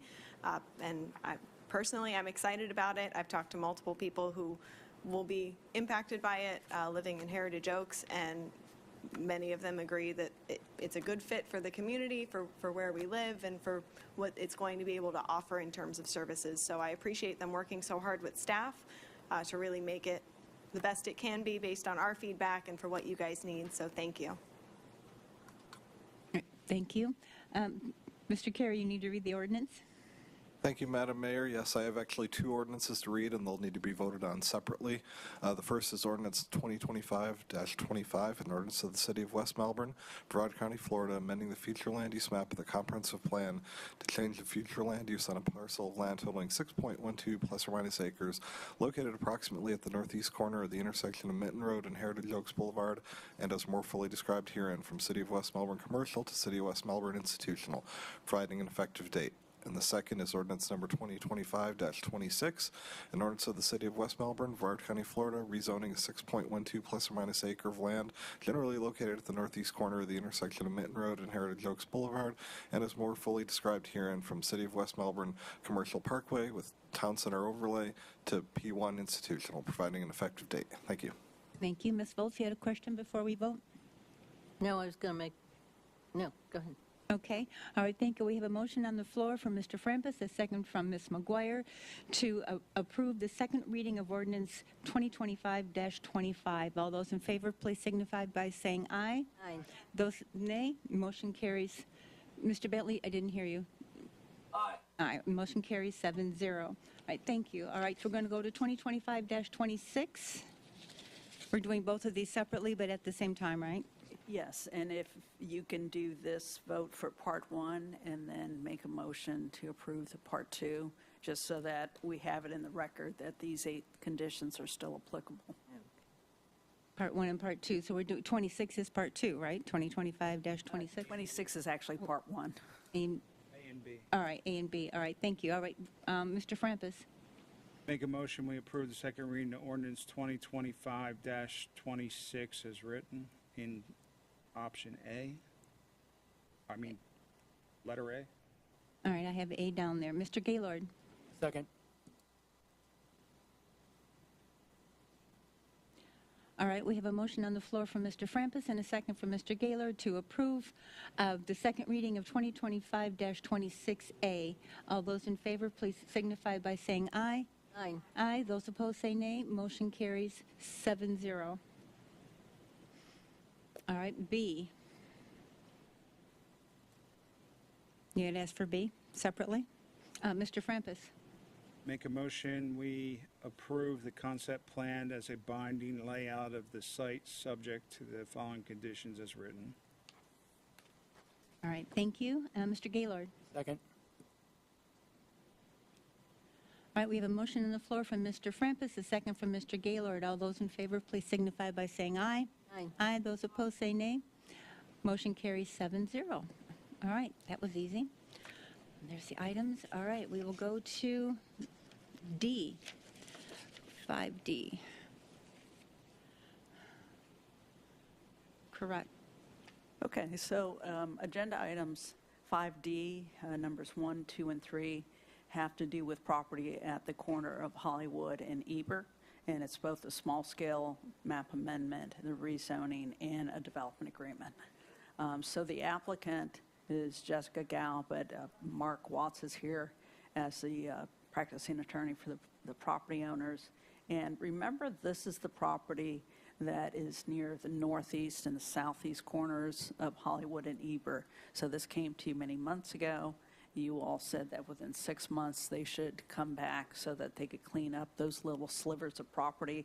And there's one that's on the north side, 1.061, that was not originally included in the 1990 annexation and comp plan amendment. It was actually annexed, but it didn't receive a designation. So this sort of cleans all that up. And that's why the acreages are so low compared to the 40 acres that you heard about at that time. There is no proposed use.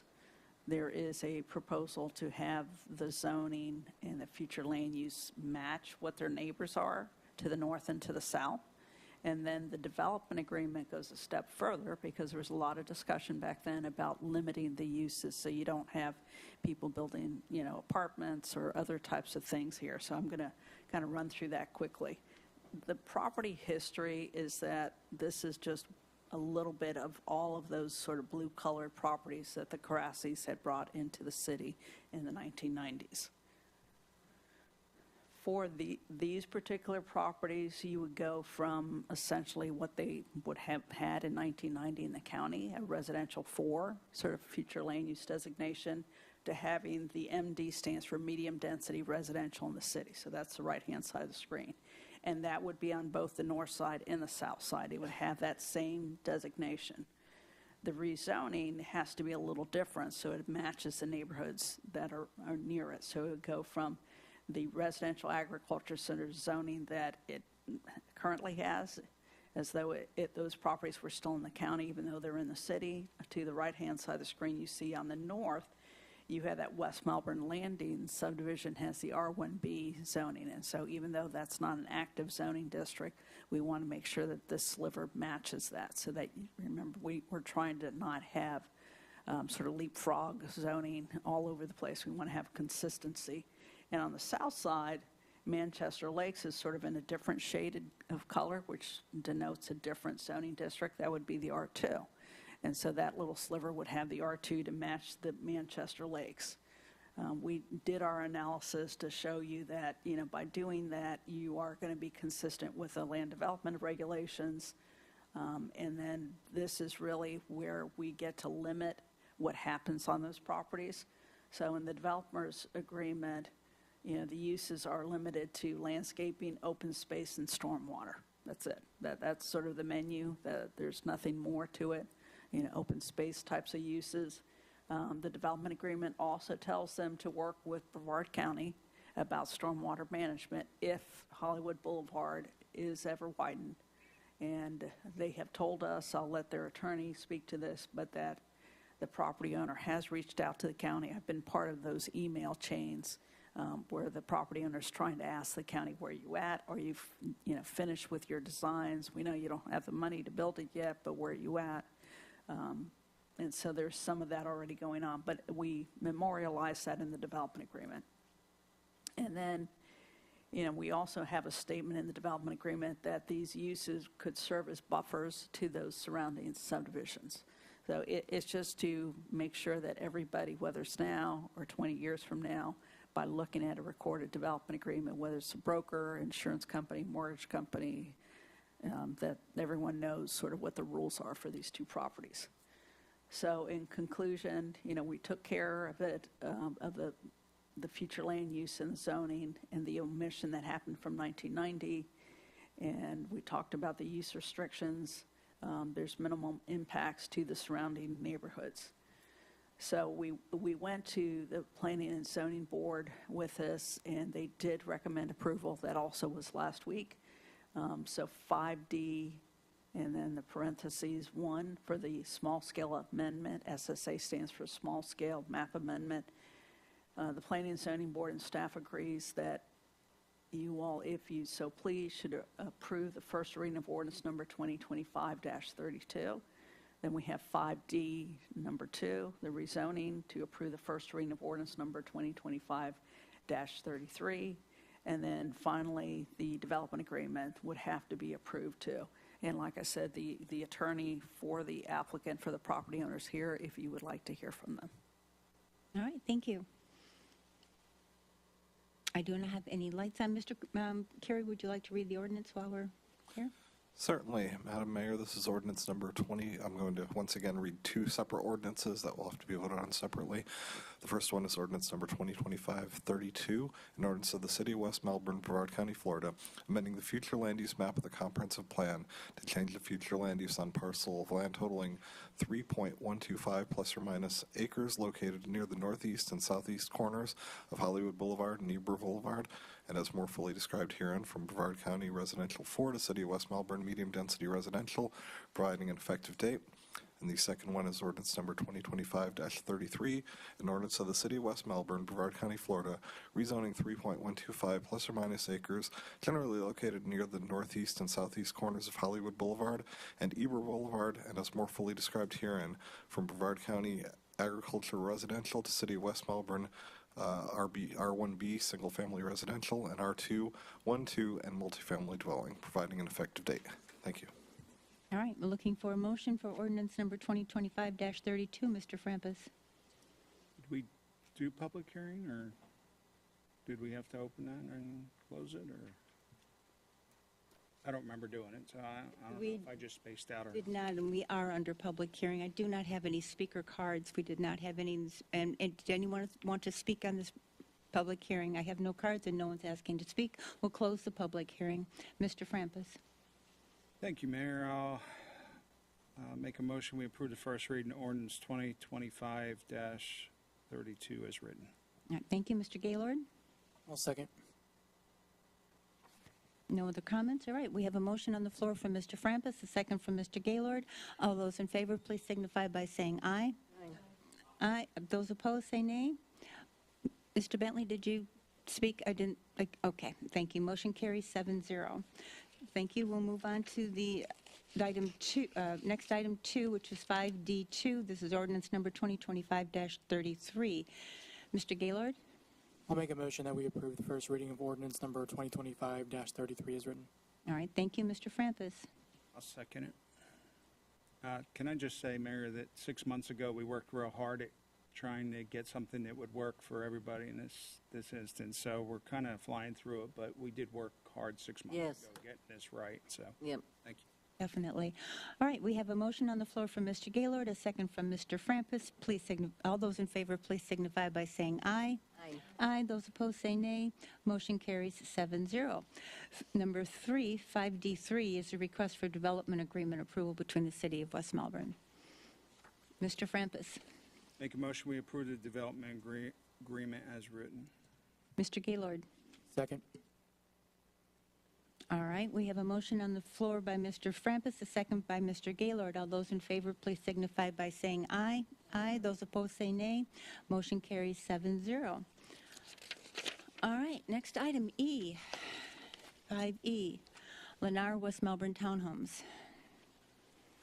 All right, we have a number of items. I'm going to do the annexation sort of separately than those other items, just so that we establish what some of the rezoning is about, which is about a small piece of the property, not the entirety.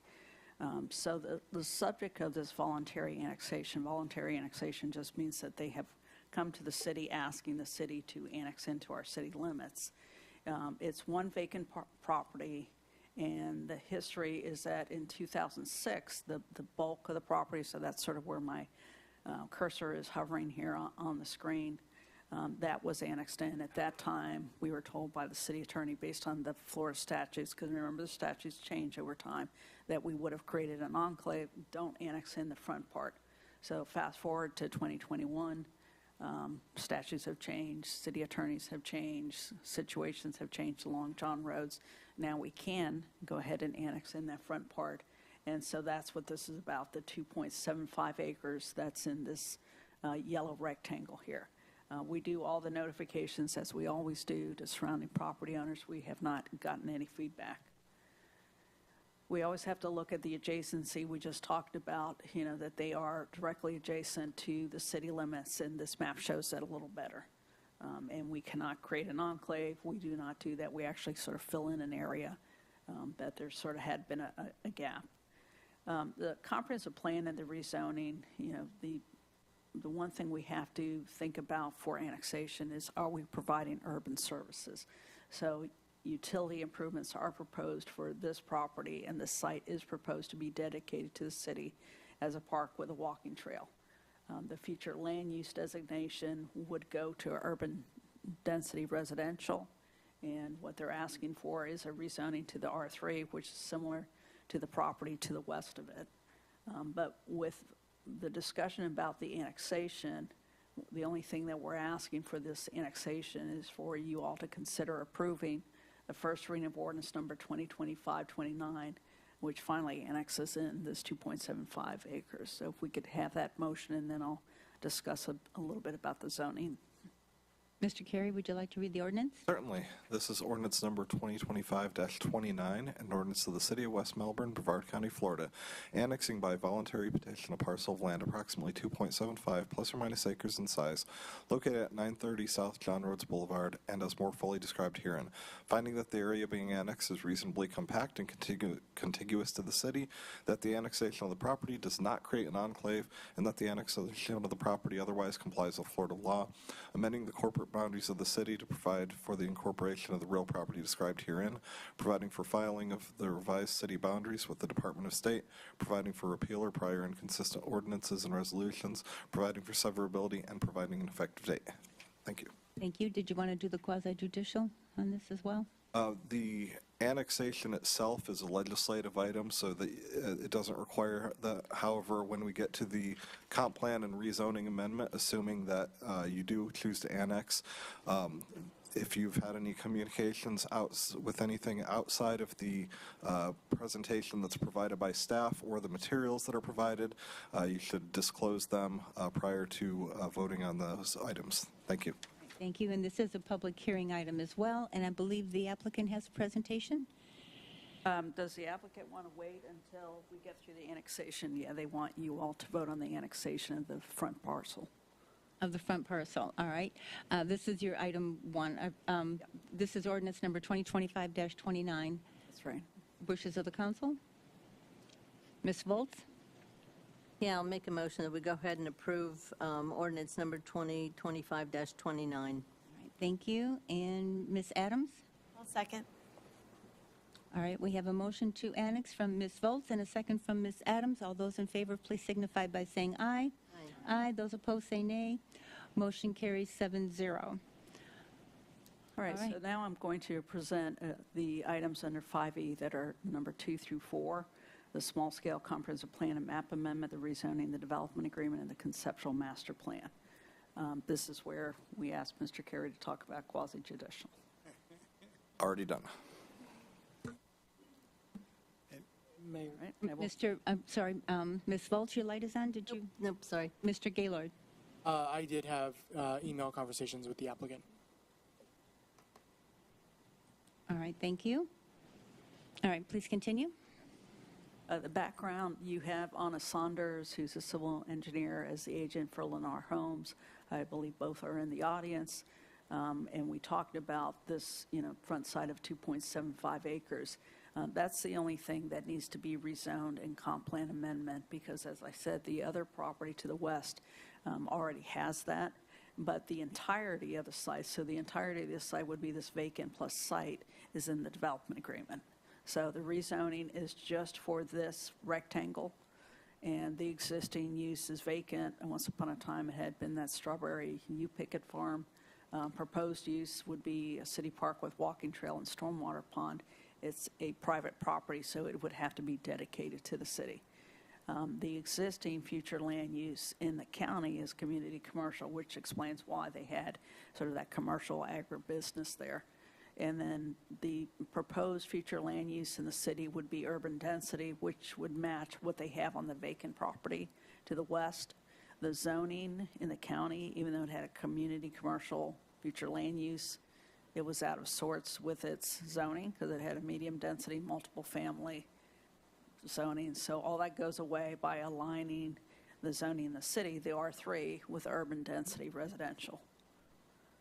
This is a map that shows what I was describing, where you have this property that was in the county that would match with sort of the color and the symbolism for the city. And then for the analysis of compatibility, it would be compatible with the surrounding uses to the north, south, east, and west. And then in terms of, Florida statutes requires, just like I say, anything.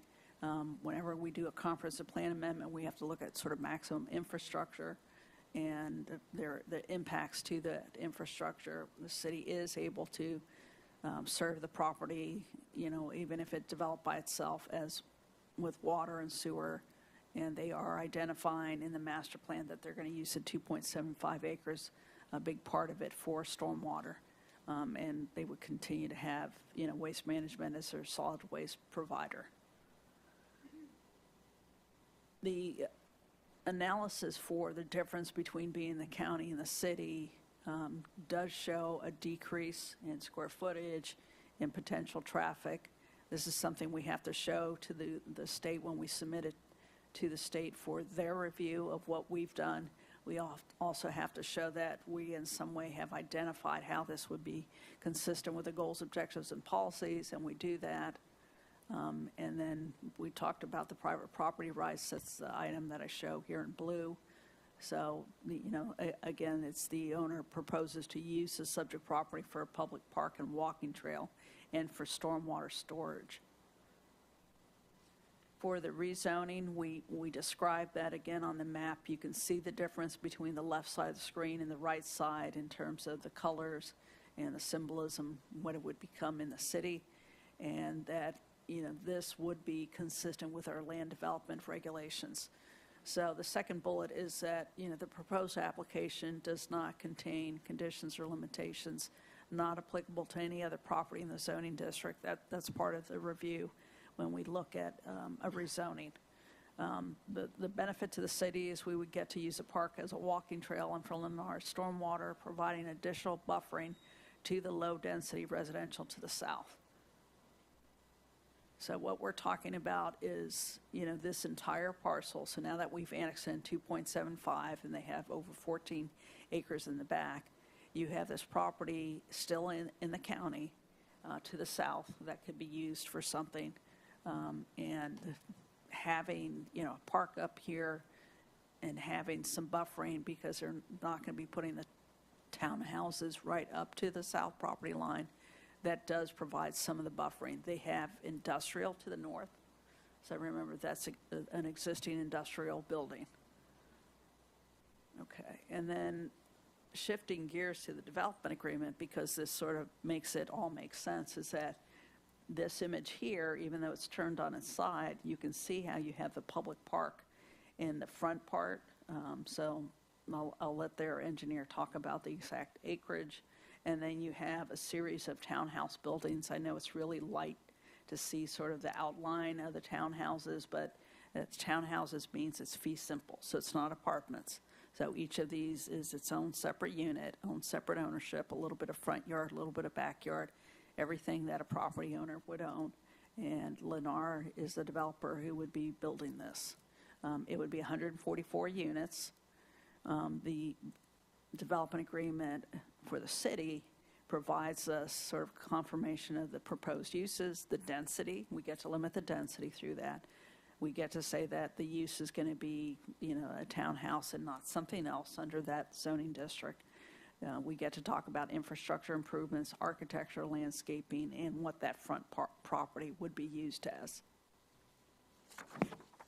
So we're calling this a draft. And remember, this development agreement, when we call it a draft for the first time it comes to you, allows City Council the ability to talk about any other concerns they might have, anything they'd like to see addressed before we tentatively have a schedule for the January 20th, 2026 council meeting.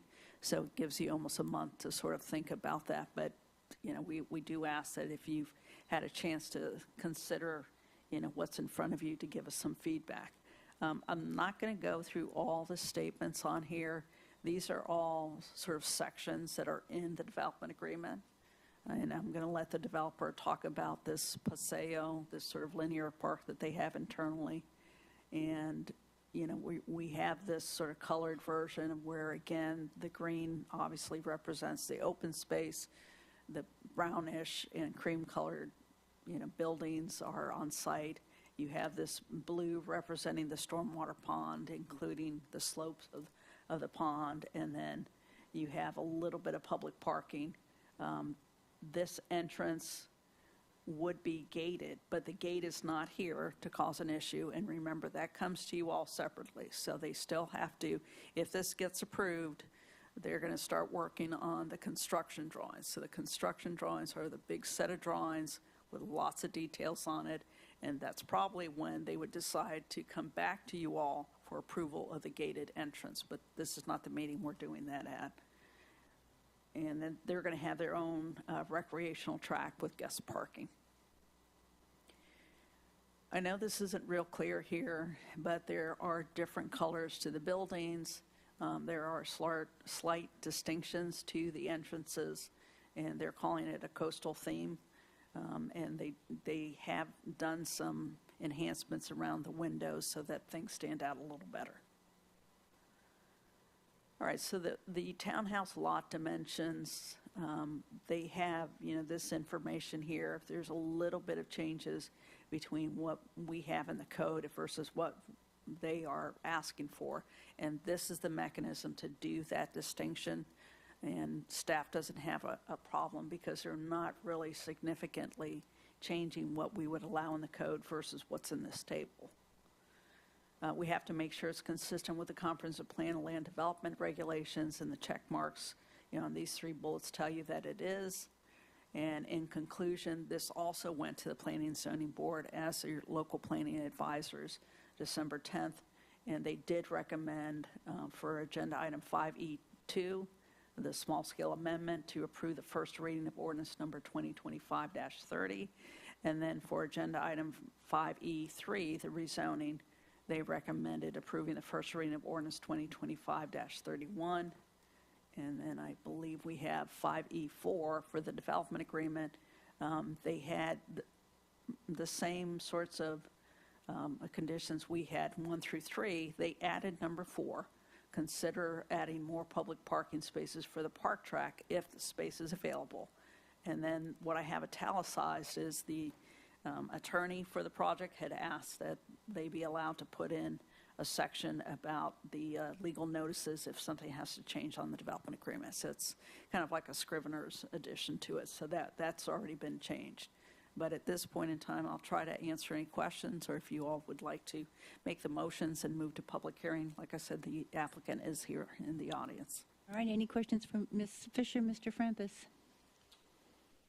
I have questions on the park. I don't know if you want me to wait on that. You want me to, I'm concerned with it. Yeah, maybe we should see if we can get the applicant here, because they're the ones who added a couple more parking spaces, so I'd rather that they talk about the. But these are questions for you only because we have to have the presentation. They do have a presentation, so Lennar has a presentation they'd like to. So my question for you is, typically, it's a private roadway coming into these type facilities, but the parking for the park would be through their private driveway. I don't want the city to be responsible for any of the roadway leading up to the park. And my other concern is they're talking about donating a water retention pond to us. I have concerns with water retention ponds because of erosion and stuff like that. If it gets turned over to the city, then we're responsible for that erosion. And to turn it over to us, 3 acres given to the city of just a water retention pond, just having a walking trail around it doesn't do anything for me. I'm not excited about that.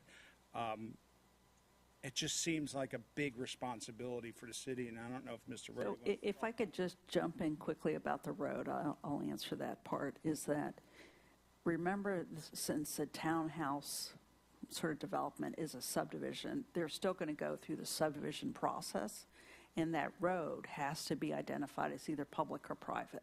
So then that becomes almost like, a statement that can't be altered without going back through the subdivision process. So to me, that's not a concern. If it's labeled, let's say that they call it Tract A, and Tract A is a private road. Well, whatever that width is on that subdivision for that and the length of it, that's what they have to maintain. There's no discussion about that. There's no that it gets set in stone. So I'm not concerned about the road. We typically do parking off of a private road for a city parking.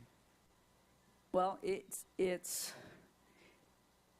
not that we typically do it, as long as we still have access. The way that note has to be written in the subdivision is going to be that before they get to those gates, that there's a statement that says Tract A is not just for the residents back there or, whoever services them, but it's also going to be for whoever visits that park. And that's something we can make sure happens in the subdivision, so With this I'm not worried layout about that that. you're showing, it seems like it'd be difficult to have a gate. It really isn't with a subdivision. It's pretty easy to make that sort of distinction, so I'm not too concerned about that. I'm going to let Mr. Rohde talk about the stormwater management because he and I did talk about that.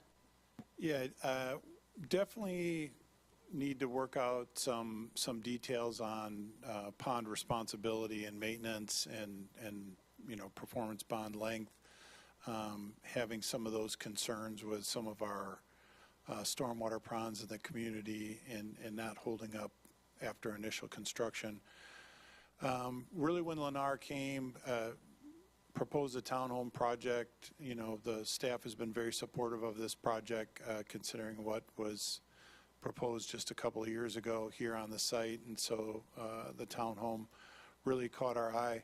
Originally, the park, the open space in the park area was further back and for the community members solely, and knowing that we have a park desert in that part of the community, the thought was, what if we push that park out to the road? One, gives a buffer from John Rhodes, pushing the development a little further back, which would be aesthetically more pleasing. But 2, gives the city a park area. I know it's not the world's greatest park, but it certainly gives us the public in that neighborhood additional walking area. It's going to be obviously the water. It's going to be well kept, and so it gives the community members another recreational alternative in that part of the community that we know is lacking. And so we thought that might be a good possibility for the city and for the community, and so that's why we incorporated it that way. But again, that's why we have these meetings and we bring these items forward. We also share the concern on the limited parking. We are working with the developer to see what we can come up with, but also wanted some feedback. We wanted to, we wanted to have this meeting and get that feedback and see, what direction we're going, so we can give some direction. I'm really concerned about calling this a park for the city, and maybe Mr. Bentley will have a little more insight. Is this what his he lives over in that area. Is this what the kind of park that those residents are looking for, a walking trail? It just doesn't seem much of a park, just so we can call it a park. I don't agree. I think it's a bad idea for the city to call that a park for the residents over there. So it's just my thoughts. Thank you. Am I supposed to comment? Mr. Frampus, your light is still on. Sorry. Mr. Bentley, did you wish to say something? Yes, thank you. The project as a whole I'm in favor of. I think townhomes are a better alternative than some of the previous uses that have been suggested there, such as apartments. So I'm in favor of that, and I think most people would be in favor of that. I probably did not understand at the time that they were going to try to make this the northern park, as we say. No, and this definitely will not be the sole park in this area.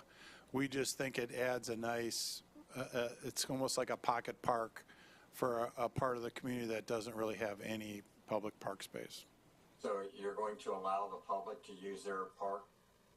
It would become a public park. That walking trail then be open to the public. But it's not counting as the northern park that we... No, we're still working on a northern park, more of a traditional park, play gyms, play structures, right. Park space, that kind of thing. They would get the benefit of the park funds that normally would be contributed. That would be the offset, right, by donating this parkland? So partially offset, but again, adds value to the area as opposed to just the development.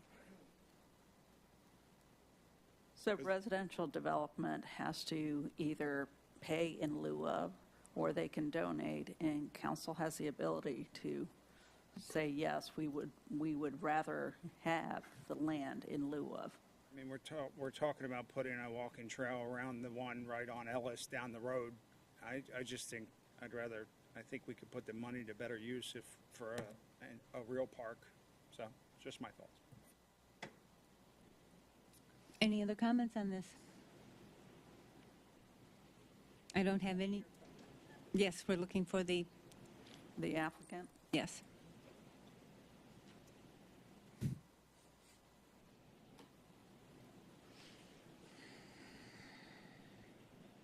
Good evening, Anna Saunders, civil engineer for the project. I will just wait a second while the presentation gets brought up.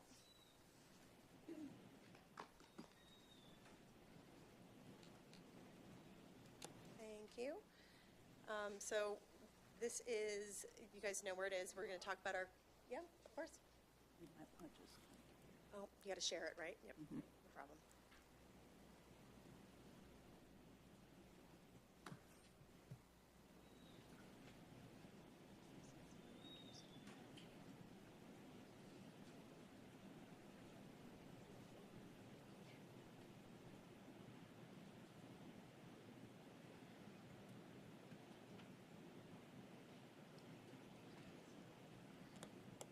Ready to go?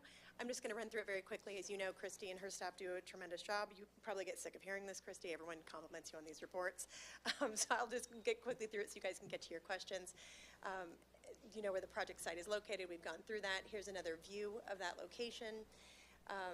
Here is, again, just an overview of the site plan and showing that Paseo recreational area, which is located between, in the center part of the site there. It's just over an acre. It's about a little over 600 feet long, about 70 feet wide. I'll describe that area later. Paseo is sort of a passive recreational area of parks. Nobody really wants a play gym in their backyard unless it's their own kids playing in it. So what Lennar has found that what they do very successfully is we landscape this area and provide some kind of quiet spots to sit and have conversation. There's maybe a small putting green, things along those lines, and I'll get you some photos here in a second that go along with supporting their amenity center. So they do have a clubhouse with a pool, a centralized mail kiosk system, and so on. And again, we've talked about this park. I'll get to that a little bit more in a minute when we get to the landscaping plan so you can see it. I agree, when you look at it from this vantage point, it looks a little bare, but once we spruce it up with plants and trees, and I think you'll maybe change your opinion on that. As Christy mentioned, we are presenting this as a gated community. We'll be back to you in the future on that. And if you want any statistics on how much stacking we can provide you, we've got all of that there as well. Approximately, I think 11 to 12 cars can stack on the west side of the proposed public parking, so there wouldn't be any overlap between those two, with obviously additional left after that. The allowable density is 15 units an acre. We're under that by about 42%. We talked about the public park, the obvious increased tax base. You guys have heard that before. The extension of about 4,600 linear feet of water main and sanitary sewer that is coming from the southwest corner of the Sheridan Lakes project. We will be bringing that north along the city's canal system, bringing that water main along our southern property line out to John Roads, taking it north up to our property line to Blue Origin, which will be parallel with an existing Melbourne water main. It's also going to be taken east across John Roads Boulevard, making an interconnection there for you guys, and coming south along John Roads, just north of the Sheridan Lakes community. There's another water main stub out there, and we'll be making that connection as well. So providing an entire looped water main system for you, along with an extension going north. While we're doing that, along the West Melbourne Canal portion of that, so kind of I guess, right next door to Amazon, if you will, we're going to be providing additional stub outs for sewer, water, fire hydrants, working with your staff to determine what that line size is going to be. But we've already accepted that and have put that in the development agreement. The other item I want to point out is that we'll be widening John Roads Boulevard. So the project will be constructing not only a northbound but a southbound turn lane into the project and widening that portion. The stormwater treatment area, which is located in the pond, is also going to provide additional treatment to accommodate the widening efforts of that section of John Roads Boulevard. In addition to that, there'll be a public sidewalk that goes there. That'll be along our eastern property line that'll be shared with the frontage of the park. We'll go to the lifestyle, so the pool, cabana, rec area, public lakes. Christy went through previously the homes. This is the interior layout of what those homes looks like from a model home perspective. Some of the different color variations that you can see, that sort of that coastal, that bluish gray, the off-whites, the lighter grays, and the deeper blues, and some turquoise. A picture of the amenity center as it's constructed. We've built this particular product. If you wanted to go see it, I could give you an address to go visit. But paver bricks, the traditional pool, like I said, covered shade area. And here's some components of the Paseo. So when you look at the coloring and the landscaping there, you can see that there's going to be an undulating sidewalk that passes along the back of those between the homes. Sort of that putting green is to the left. That larger green area is an idea. Maybe some kids' quiet sort of hangout play equipment towards the shared parking, or the additional parking that flank either end of the Paseo area itself. The bike rack, which we know needs to be covered, so we'll go ahead and be doing that as well. And at the P&Z meeting, one of the concerns was that there wasn't the potential for enough parking. We had originally proposed 3 parking spots with a handicap space, so 4 total. We took a look at that. We've added, you can see I didn't have time to move the drainage structure, so we've got to probably move that. But we were able to add 2 additional spaces, so for a total of 6 right now. we are more than happy to look at, seeing whether we can add more spaces, but we need to be able to take a look at that through the construction plan process and working with your staff from stacking perspective, being able to back out safely and those types of things. But we're more than happy to accommodate that request and take a further look at that. And as you look on the bottom right corner, you can see from the landscape perspective what that area is going to look like from a treescape. And then right in the middle of the page is this, I don't know, I'll call it sort of like a community tower, if you will. And really what it is it's an opportunity, one, for us to have some signage and a place of demarcation and where we're going to be, but also from a school bus stop perspective, you're out of the elements if it's raining. It's kind of a place to sit there and wait for the bus to come get you. It's just outside of the turn lane, which we presume is where the bus will come and pick up the school children. Here is, and the landscaping package was provided to you guys in probably a better quality than what you're seeing on the screen right now. But we wanted you to see the amount of landscaping that's being put into the project. So obviously, several trees lining the street front along John Rhodes Boulevard. Some additional heavier landscaping going on the north property line. We do share a property line with Blue Origin. Luckily, they're a good neighbor, and it's a nice-looking space. But landscaping in that area, we think, would be well-served for those residents that will be backing up to it. And then similarly, landscaping on the south and the western property lines that do have the additional buffer of the canal. So there's the Brevard County Canal on the south side that's about, I think, 50 feet wide, and then the city's canal on our western edge. One other thing to point out, or I'd like to note, is the park itself to provide a separation from the park to the residents, we are proposing a 4-foot high, whether it be a black wrought iron aluminum or a PVC type fence to go between the lake's westernmost property line, if you will, and the rear of those homes, so that there will be that separation, and it would tie into the gated vehicular system. The other thing that, Mr. Frampus, I'd like to kind of address your concern about the dedication and having to maintain it. While the park would be dedicated to the city, the intent is that Lennar, through a CDD, which is a community development district, and if do you know what a community development district is? I don't want to bore you if you don't. It's a higher end version of an HOA, if you will be taking on the maintenance responsibilities for that park, so for the stormwater, and then I think they'd like to work with the city to have maybe the right, not the obligation, on some of the landscaping components of that, and those are details that we're happy to work out with staff to make sure that everything functions in the way that it is, and it's not an onerous on the cities. Yeah, just to put that, if you go back to that picture, just to put that scale in perspective, if you were to walk around that pond on a trail, that's just shy of 1/3 of a mile, which is a little bit larger.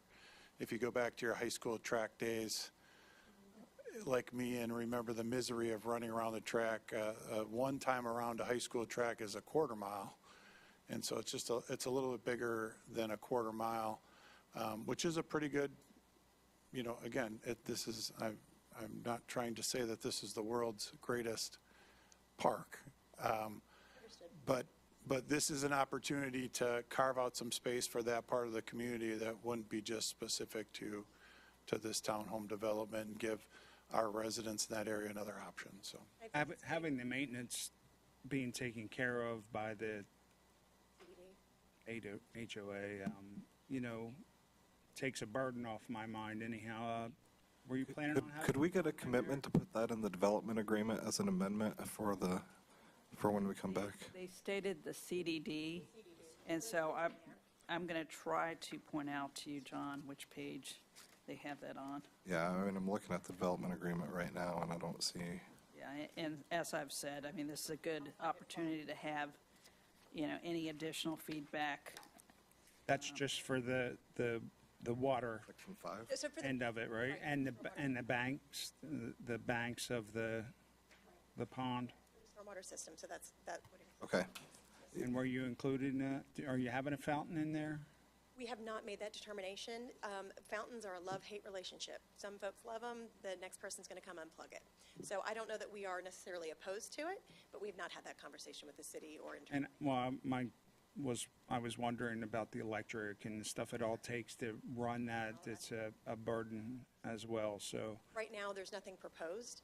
Okay. If it is, we'll cross that bridge and make sure that we cross those Ts and dot those Is. Thank you. So if I could point out that on the recital on page 1, John, it says, whereas developer will establish a community development district in compliance with, et cetera, it would be to construct, operate, and maintain infrastructure and community facilities which may be authorized by such CDD, including but not limited to roadways, stormwater management, utilities, hardscape, landscape, recreational amenities, and other infrastructure. But if you think we need to have more in there, we can certainly. I'll work with Cliff, and we'll get the language right for when we bring it back next month.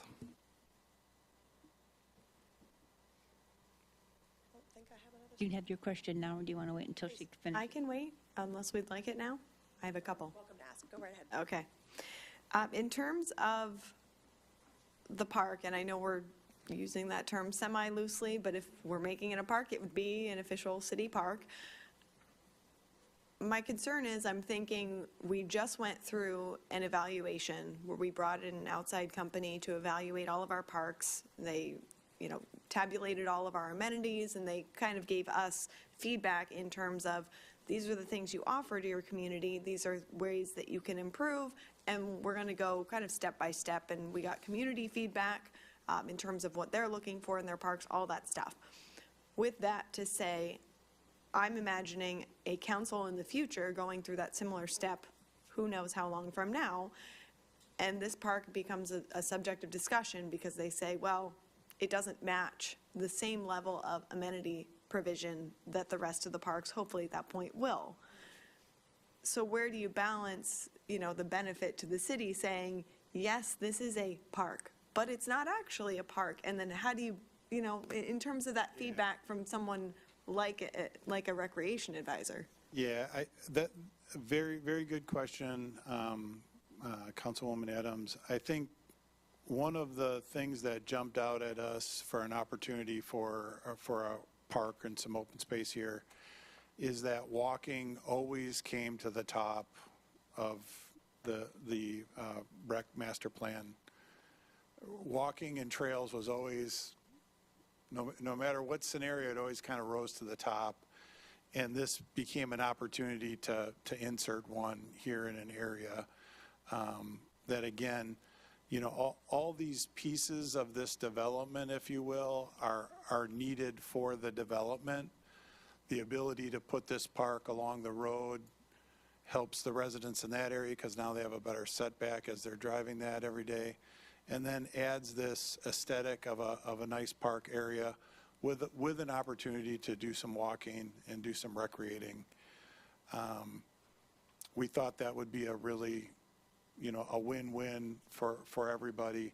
Again, with fully acknowledging that this doesn't solve the park desert issue in that northwest quadrant, but this is a start of a piece that links several other pieces that we put together as a possible solution. So it seemed like a good opportunity for the city. I think the development representative kind of glossed over another big item that this development is taking care of, and that is stepping in where the old development had committed to looping our infrastructure in that area, which is in need of looping, that they picked up that ball and agreed to those same set of conditions to do that infrastructure improvement, even though that wasn't their deal. That was the old deal we had that fell through when the developer left. And so there's a lot of little pieces that I think Lennar has, to their credit, come to the table and stepped up and offered to the city. I think this is just another piece. It's not, as I've mentioned to many of you, this is not intended to be the world's greatest park per se. This is not our shining star of the community park that we have on Mitten, but this is an element. This is a public space element that we think adds to the area, as opposed to having a big fence along John Rhodes and that's the subdivision. And Understood, and I think if it comes down to would I like to offer this to our residents as an option in that area versus not, I mean, I think they would prefer to have an option, so I appreciate you putting in that effort. In terms of, we're going to be master planning all of our parks moving forward, is this our one shot to quote-unquote master plan or provide any input with this park? Who is going to be responsible moving forward in terms of adding enhancements or deciding, oh, we don't like that play structure, we're therefore removing it, and it becomes less and less like a park? So from the public park perspective, what I would say is it will be dedicated, the land will be dedicated to the city. It is the city's park. We are offering to take the maintenance responsibility of the stormwater components there, and then we would like the right, not the obligation, to help with the landscaping. Sometimes, Lennar really likes landscaping. They like to make sure that it looks nice, and they have the ability to do so. Not that the city doesn't, but some cities aren't as good as you guys when it comes to that. I would request, I'm not an attorney, but if I'm putting on my Lennar hat, I would want to at least have some sort of conversation to understand what additional program the city might want in the future outside of what we're proposing right now, so that they have some input in that, because it is part of, it is their front door. So I think that would probably be appropriate to have some sort of language in the development agreement to have that conversation, but it will be your park to do with as you see fit. To be clear, I wasn't necessarily focused on programming. I think we have other parks for that. I think in terms of physical structures, I don't want to say, okay, great, we're putting in some structures, and I think we could enhance more for people of all different ages and abilities. But if we're going to be putting those things in, I don't want to say, great, this looks good, let's go forward, and then a year or two from now, whoever has that ability then says, well, we don't like it there, we're therefore removing it. It becomes less park-like, not more. Does that make sense? It does make sense, but I think the city would be the governor of that. Okay. It would be your park. Is your that correct? Your structures, your. Great. I did have a couple other questions in regards to, we've been having conversations about park signage. And so all of our parks are at some point in the future going to have uniform signage to signal to residents, this is not only a public park, but this is the entryway, all of those things to be uniform so that our residents have an easier time navigating and finding those parks. I'm picturing, I forget what you called the structure near the road? The tower? Okay. I'm picturing this tower, and if it says Lennar or something about the community there, if I'm pulling into that area, I would then question, is this somewhere that I can be similar to an issue that we have with a different, technically public park in the city, but it's not very accessible and residents don't feel like that's something that they can go to. So I'm just wondering, how would that signage piece work in terms of an actual If I application? could just interrupt here for a second, we are still in her presentation, and then we'll have Oh, the public sorry. hearing, and then we'll close the public hearing, and then we can come back and question her. I'm done. Thank you. Okay. Sorry, I thought she had said she could take questions, so. I think to the signage, that's a very good point, and the good news is, if we want to move forward with this tonight, we do have a month to work out a detail of a sign, Okay. a designated spot for a sign for a city park sign, so, but All right. we can work something out. Yeah, and Mr. Canfield, David Canfield just walked up. He's Lennar, with Lennar. He just whispered in my ear, we're happy to share signage, similar to like, retail stores do that on this tower. So we're envisioning one portion of the tower has the community name. We don't know what it is yet. As clever as we think, Lennar West Melbourne Townhomes site is, it's probably not going to be the main name. But either sharing signage on that tower structure or working with the city to make sure that you do have a monument sign that's cohesive in that package, works with what we're proposing as well, so they're not competing, but that it's direct and obvious to residents and the public alike, that they're all able to come in and utilize this park and public feature. Mayor, I did have one other question, but I can All right. wait till if Yes, I need to you do wanted the to do hearing. public hearing. All right, so you're finished with your presentation? Right, okay, hold that thought right there. All right, I do not have any, the public hearing is open. I do not have any public hearing cards. I have no speaker cards. Is there anyone who wishes to speak on this topic before I close the public hearing? All right, public hearing is closed. All right, Ms. Adams, would you like to continue? Yes, ma'am. Oh, wait, going through my list, sorry, real quick. That turn lane, I think you said on the right and the straight arrow, if I'm looking at the right photo, where the tower is. No, go down. Yeah, that one. suggested picture from a different project. Okay, gotcha. The tower is really going to be on the north side of our entrance road, so the south end of the park. Is that here, Anna? It's right here? Yeah, pretty darn close to that. Yep, right there. Okay, and you're envisioning, I know this isn't something that falls under city purview, but I'm thinking in terms of application, you're envisioning potentially a bus stop there for school kids for pickup? Our thought is that, listen, I'm a mom too, and I think, oh gosh, it'd be, it's not raining that bad, or it's a little bit hot, but it's nice to have some shade, have a shade structure there, and they can stand, underneath that while the bus is coming. It's just an option, or, Okay. thought process, just an idea. And just so that you all remember, the city does not have control of where those school buses stop. Right. So remember, in front of Cheddar's is where the school bus stops on US 192. They do not go back into Woodland. Yeah, so my thought was that they're going to pull into the turn lane for that same reason. They don't want to turn around. It's hard. It's right there. There's a section of sidewalk right there. There's a shade structure. There's a monument. The bus is going to see it. Which makes sense. I think just it makes didn't know of any that had a dedicated, spot in a turn lane, and that's concerning, but if that's what they decide to do, that's what they decide to do. I just wanted to ask about it. Christy, do we know currently, I know we haven't gotten to looking at Clements Wood in terms of the parking situation that we've talked about. Do you think 6 spots would signify to the public this is, accessible and you can go there and? It would, if you think about some of our parks that are sort of what Mr. Reddy was describing, almost like pocket parks or neighborhood parks. They might have 4 parking spaces. So I'm thinking of Hammock Lakes that only has 4 parking spaces.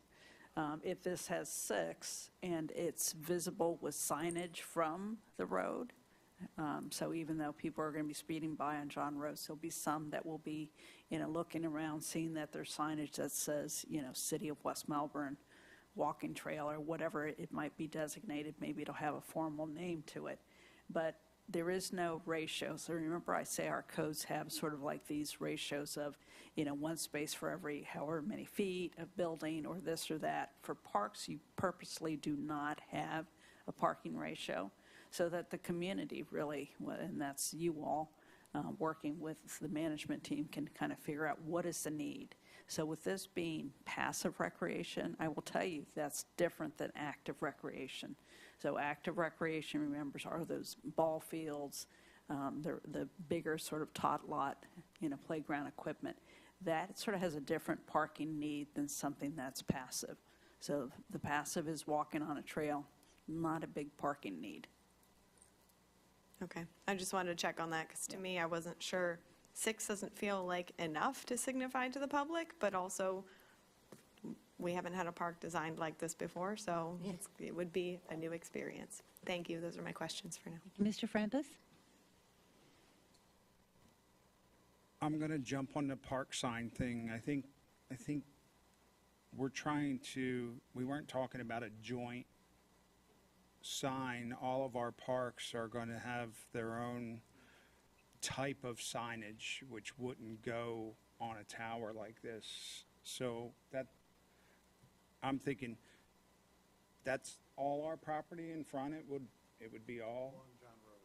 So we could potentially put a park sign anywhere along there, correct? We could put From Brown Monuments. Because we have specific lays out. Sale and put an arrow the other way. There you go.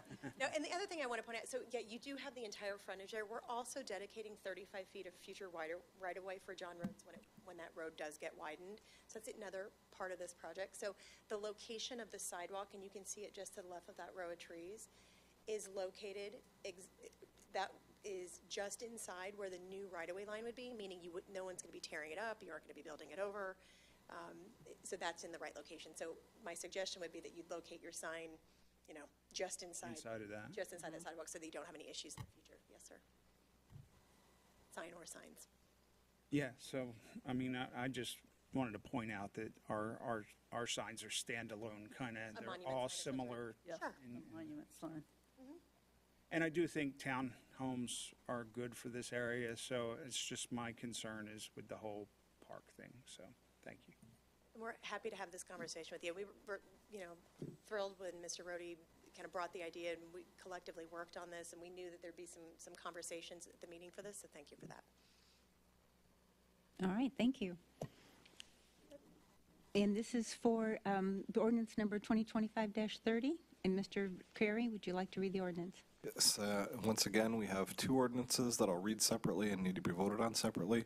The first is 2025-30, an ordinance of the City of West Melbourne, Brevard County, Florida, amending the future land use map of the comprehensive plan to change the future land use on a parcel of land totaling 2.75 plus or minus acres located at 930 South John Roads and as more fully described herein, from Brevard County Community Commercial to City of West Melbourne Urban Density Residential, providing an effective date.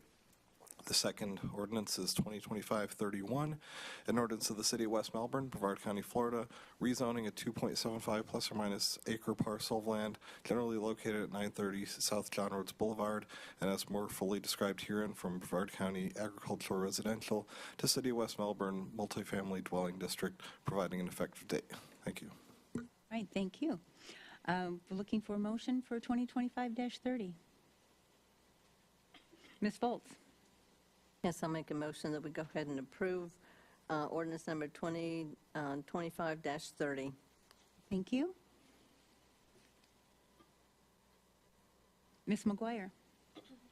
Thank you, Mayor. I'll second. All right, thank you very much, Ms. McGuire. All right, so we have a motion to approve from Ms. Volz. We have a second from Ms. McGuire. All those in favor, please signify by saying aye. Aye. Those opposed, say nay. Nay.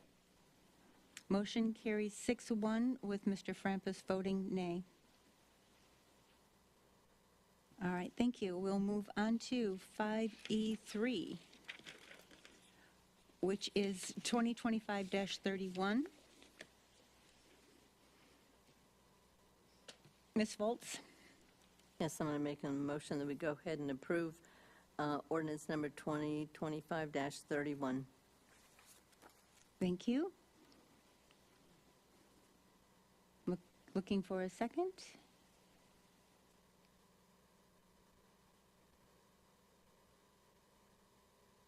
Mr. Gaylord? I'll second. All right, thank you. We have a motion on the floor from Ms. Foltz and a second from Ms. Gaylord, Mr. Gaylord, to approve ordinance number 2025-31. All those in favor, please signify by saying aye. Aye. Those opposed, say nay. Motion carries 6-1 with Mr. Frampus saying nay. All right, item 4, request for development agreement. All right, please continue. Thank you. So as mentioned with the development agreement, we typically don't vote on these because the development agreement we take action on at the second reading. And so I think this is, we've gotten some good feedback, we've gotten some good comments. If there's any other additional comments about the development agreement, we have a month before the next time this item will be back in front of the council for a second reading, and so that's kind of our opportunity. So, this is an item we vote on, but the last handful of developments, we've included the development agreement. Otherwise, you don't know what you're approving until the second reading, and it's already too late. So that's why this item is on there. It's not an item to vote on, but we appreciate the feedback, and we'll continue to work on this and work with the developer and bring this forward for the second reading. All right, thank you. All right, so this item is removed. We can go on to the next item then, public forum. Thank you very much. We have one speaker card from Susan Cazone. Or Cazone? Cazone? Cazone. Thank you. State your name and address, please, for the record. Susan Casone, 538 Marnie Circle, which is in Hollywood Estates.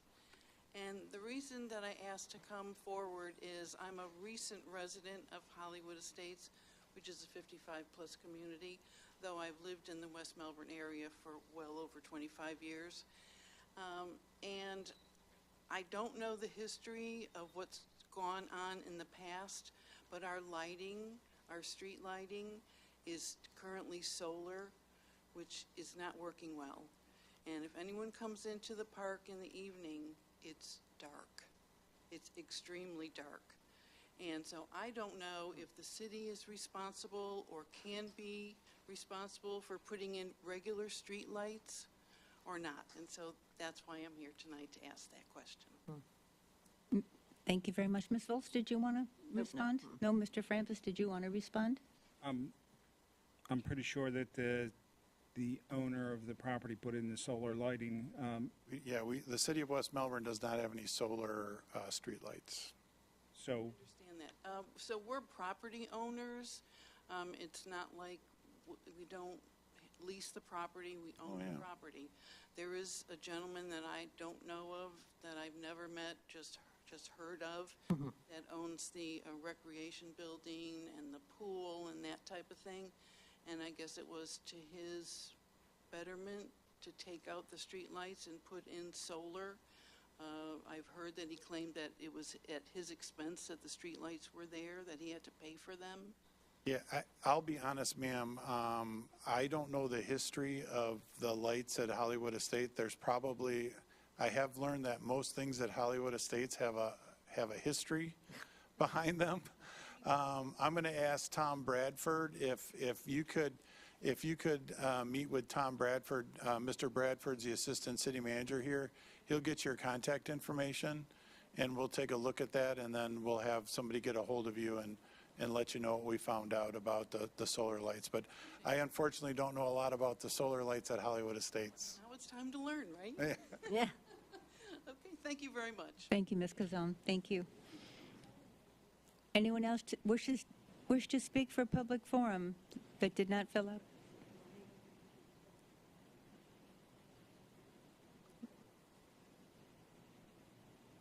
It's all right. Is there anyone else who wishes to speak?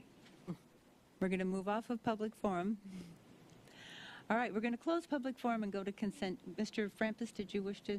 make a motion, we approve the consent.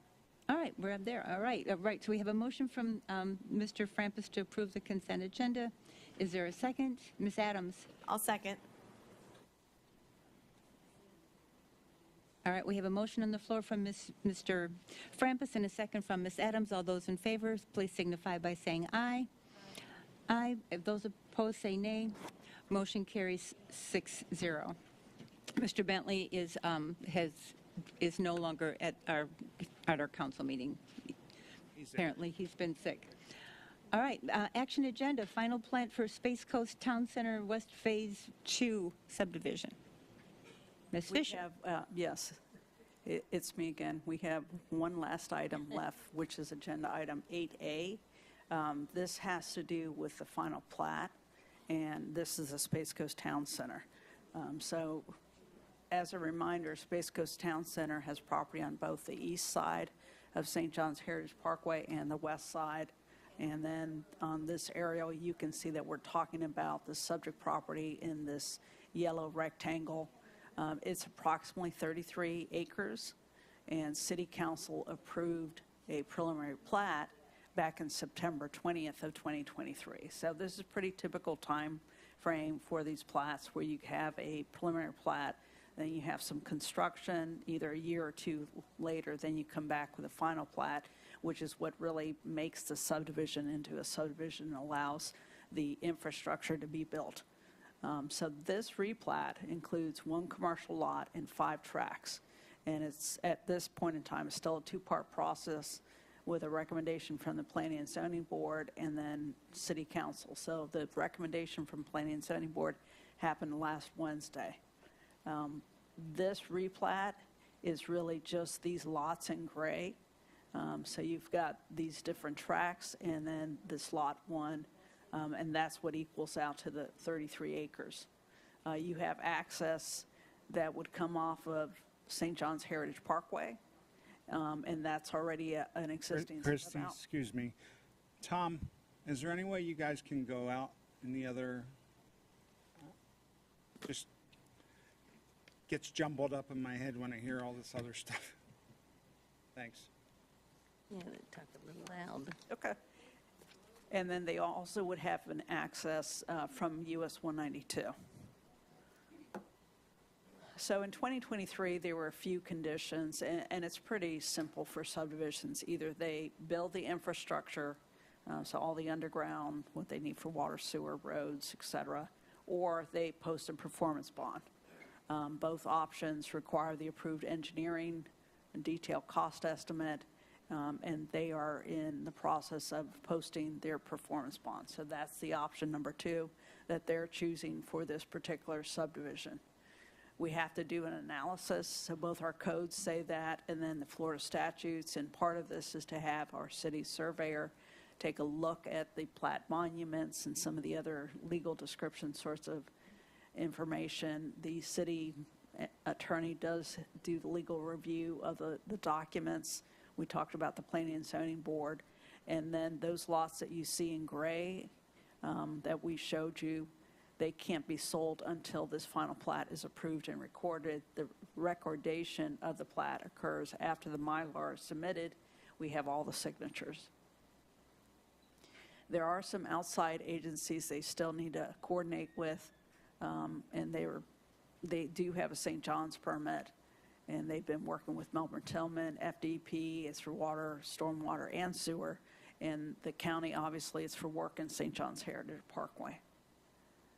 The concurrency, they will have, city water and sewer, and there is something that we'd like them to do. So that's the second bullet. So it's sort of a new wrinkle to this plat on the west side, that they're going to be extending water and sewer from the east side, from where they have development. You all see the 7-Eleven under construction, the Panda Express, et cetera. So to have development on this west side, they need to extend those lines, and they're going to do that. What we talk about is a sort of a midsection, so we included a graphic to show you. And what I'm talking about is right now, this segment here that goes through this letter A from the word heritage, that's going to already be built, in the upcoming months. And then the southern segment that's closest to Sunrise Estates, that segment of water and sewer is going to be built. What we're talking about is that you're going to have an apartment complex here on the west side. So we talked about the Integra station is what it's called. That is the only, developed property that's occupied just south of Bird's Western Wear.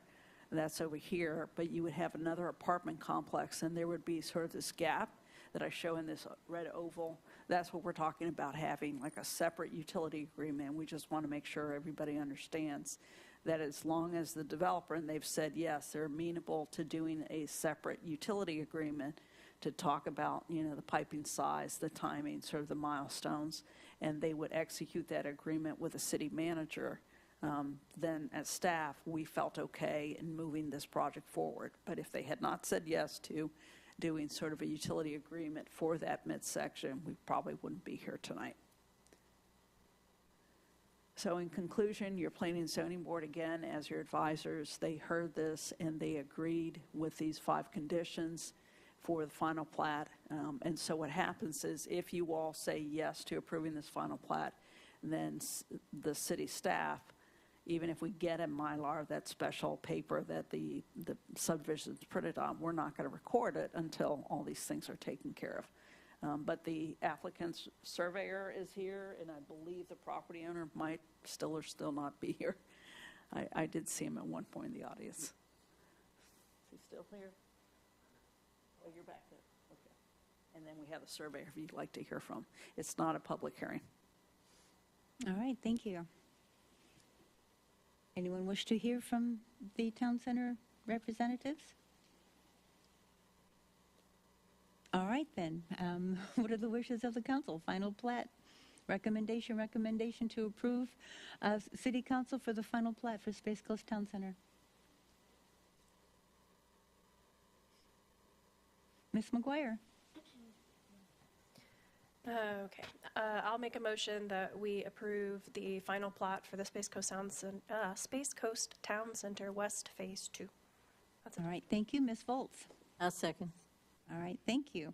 We have a motion on the floor from Ms. McGuire. We have a second from Ms. Volz. All those in favor, please signify by saying aye. Aye. Aye. Those opposed say nay. Motion carries 6-0. All right, thank you. Thank you very much. Thank you for coming tonight. All right, ordinance number 2025-28, plats. Mr. Carey. Thank you, Madam Mayor. And this ordinance it derives out of a bill from the legislature during the 2025 session. The House and the Senate passed Senate Bill 784. The governor signed it.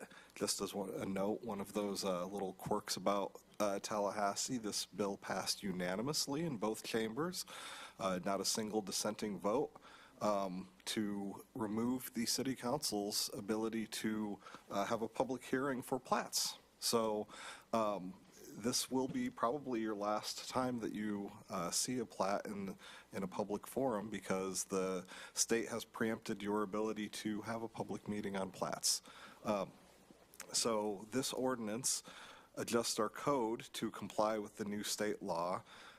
As the law requires, it designates the city manager as the administrative approval authority for approving plats, and also allows him to delegate tasks to staff, and amends the code to essentially effectuate that process, to remove the city council from the public process for hearings.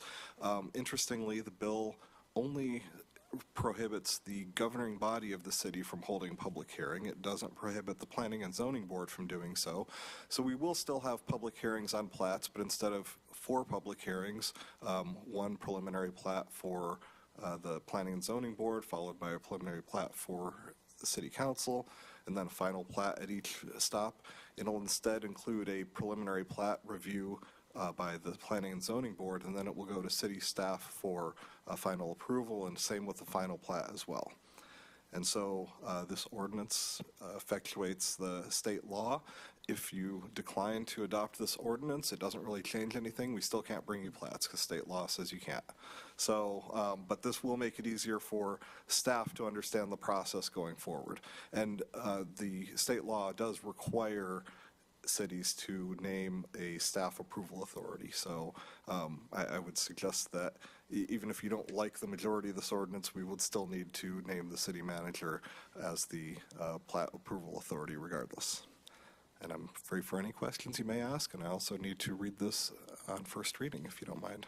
All right, yes, please do that now, and then we'll take questions. So this is ordinance number 2025-28, an ordinance of the City of West Melbourne, Florida, relating to plats, creating Section 86-3 of the City Code of the City of West Melbourne, designating the city manager as the approval authority for plats and replats, and permitting the delegation of the city manager's duties, amending Section 86-10 of the City Code of the City of West Melbourne relating to preliminary plat submittal requirements, amending Section 86-13 relating to administrative review of preliminary plat, amending Section 86-15 relating to preliminary plat review by Planning and Zoning Board, amending Section 86-16 relating to preliminary plat review by the city manager, amending Section 86-20 relating to final plat, amending Section 86-22 relating to final plat review by Planning and Zoning Board, amending Section 86-23 relating to final plat review by City Manager, amending Section 86-24 relating to recording the final plat, amending Section 86-25 relating to the use of plat, providing for conflicts, providing for severability, providing for codification and scrivener's errors, and providing an effective date. All right, thank you. Ms. Adams. I think it's rather unfortunate we have another preemption from the state that removes agree. the ability for this body to make decisions for our city, but they didn't ask my opinion on that, and that's okay. I did have a question in terms of the Planning and Zoning Board, because they're our advisory board, but they provide a recommendation. So my understanding of this ordinance would then be plats would go before that board, and then that board recommends to staff? Yeah, and that's one of the changes that's in one of these sections of the ordinance, is they would provide a recommendation to staff. And I think it's good to still have a public review process, and for the Planning and Zoning Board to review it in order to, to bring to light anything that may be missed otherwise, and also just to allow the public to have a say in the process. But it will be just advisory, as discussed, because the final approval authority will rest with the city manager.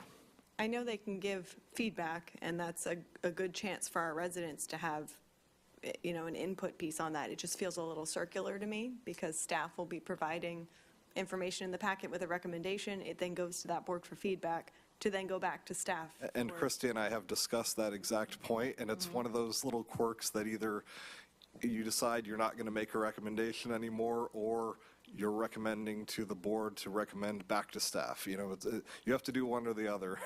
And we did discuss it, and ultimately this is what we came up with for the ordinance. Okay, I just wanted to make sure I was understanding this, but we don't have really an option to not do it. So with that in mind, I will make a motion to approve ordinance 2025-28 on first reading. All right, thank you. Mr. Frampus? I'll second with a question, I guess. All right, your question, please? This city still has the option to say no. It just falls to the city manager now and not council, correct? Yes, yeah, I mean, the city manager would still have, Taking us out of the loop. correct, yeah. Thank you. Ms. Volz? I think doing things this way gives an opportunity for somebody who is not honest and upright, maybe not, I'm sure not in our city, but in other cities, to approve things that maybe their city council would not approve. I just think it's a terrible thing that I don't know what on earth the legislature is doing to us, but they are sure trying to take everything away from us. And so, anyway, that was just my comment. All right, thank you. I have a question just for clarification, please. I spent some time in my meeting prep reading Senate Bill 784. And on page 1, it says that in accordance with the time frame in the initial written notice to the applicant, requiring the administrative authority to notify the applicant in writing if it declines to approve a plat or replat submittal, requiring that the written notification contained in the reason for denial and other information prohibiting the administrative authority or other official, employee, agent, or designee from requesting or requiring that the applicant request an extension of time. Then on the next page, number 2, it says within 7 business days after receipt of the plat, or, and then it goes on. And then on the next page, it kind of repeats what it just said on the first page. Can you give me some clarification on that? Talk about circular. Basically, what the legislature is trying to do is make sure that the city doesn't drag its feet on reviewing plats. And so it wants us to answer within 7 days, acknowledging receipt and providing them any information they need for anything that's missing that we require for the review. And this is fairly common for all of our development applications. When an applicant provides us with information, sometimes they don't have things that we need. And this is basically saying that we need to give them a written notice of what other information we need before we can approve the plat, and allows them to then amend the application by providing that information. So we must have asked too many questions and delayed things out too long, and so now they... I don't think this bill was aimed at us, but, but you know, a lot of times these bills come because some city does something, you know, that catches a legislator's eye, and you know, they think, well, we need a bill to prevent this. So maybe some city somewhere in South Florida decided they didn't like a plat and just dragged their feet and didn't approve or deny. I don't know. I'm only speculating. What I can tell you is, looking at the vote history, there was absolutely no inclination by anybody in Tallahassee that there was anything wrong with amending the process to take you out of it, because it was one of those bills that was passed unanimously by both chambers. So this, as much as this may seem unfortunate to you all, this wasn't controversial up there. So we can't even come to the planning and zoning meeting if we hear the meeting and then we want to ask questions as a public. We really can't. Well, it prevents the governing body from requiring a public hearing. As an individual, you're not the governing body. So if you go as an individual, I don't think it would prevent you from speaking. Now, I have my own reservations about you all speaking as members of the council to your advisory boards at a public meeting outside of this, but They're not advising us. well, that's certainly true. Yeah. All is turned. Yeah. So. And we'll go talk to the city. Yep. Okay. It's circular. All right, Ms. Foltz, you had a comment before we vote? Yeah, I'm sure, and just like the attorney said, that it is probably some city in South Florida that has done something that has caught the eye of the legislature, and some crazy person looked at it and said, oh, it must be like that all over the state. Probably in Broward County. Yeah, I know. I used to live there for 10 years. That's why I moved. Anyway, I just, if I vote no, what if we all just vote no, and there's nothing we can do about it anyway? Well, if you all vote no, then I would have to amend this and bring it back limited to the approving the city manager as the approval authority, because that's required by statute for us to name somebody. But then that leaves us an ordinance that's unworkable, because even if our codes that would be unworkable, because even if the code says we have to bring it to the city council for approval, state law says we can't. So we're going to follow the process set forth in this ordinance, regardless of whether you approve this ordinance. All denying it would make it confusing for staff. But how much experience do you have at approving plats and knowing exactly what it's supposed to be there? I'm talking to Tim here. So 26 years now. approving plats and looking at them, 26 years now. looking at plats. Yeah, I mean, keep in mind, when they come in, we have an entire planning staff and a city attorney, Yes. and I would say 9 out of 10 plats that come in, and we're just not going to have a lot more because we're fully developed, so this isn't a big item for us, are pretty straightforward. These Space Coast Town Center ones have not been, but many of our plats that we deal with are pretty logistical, straightforward endeavors. So I do feel confident that the staff has done for many years here and will continue to do in the future a good job of making sure that everything is appropriate. Well, I don't have a problem with the staff. They always will do a great job.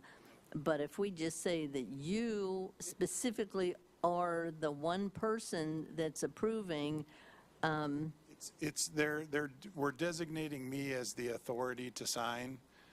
It will, of course, it will go through the review process of the staff, and if we need to hire a surveyor to verify, or any one of those professional services that we would do formerly, we would continue to do in the future. okay, thank you.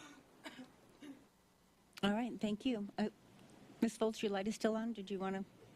Okay, all right. We have a motion on the floor from Ms. Adams. We have a second from Mr. Frampus. All those in favor, please signify by saying aye. Aye. Those opposed, say nay. Motion carries 6-0. All right, next item is skate park bleachers and shade sale project.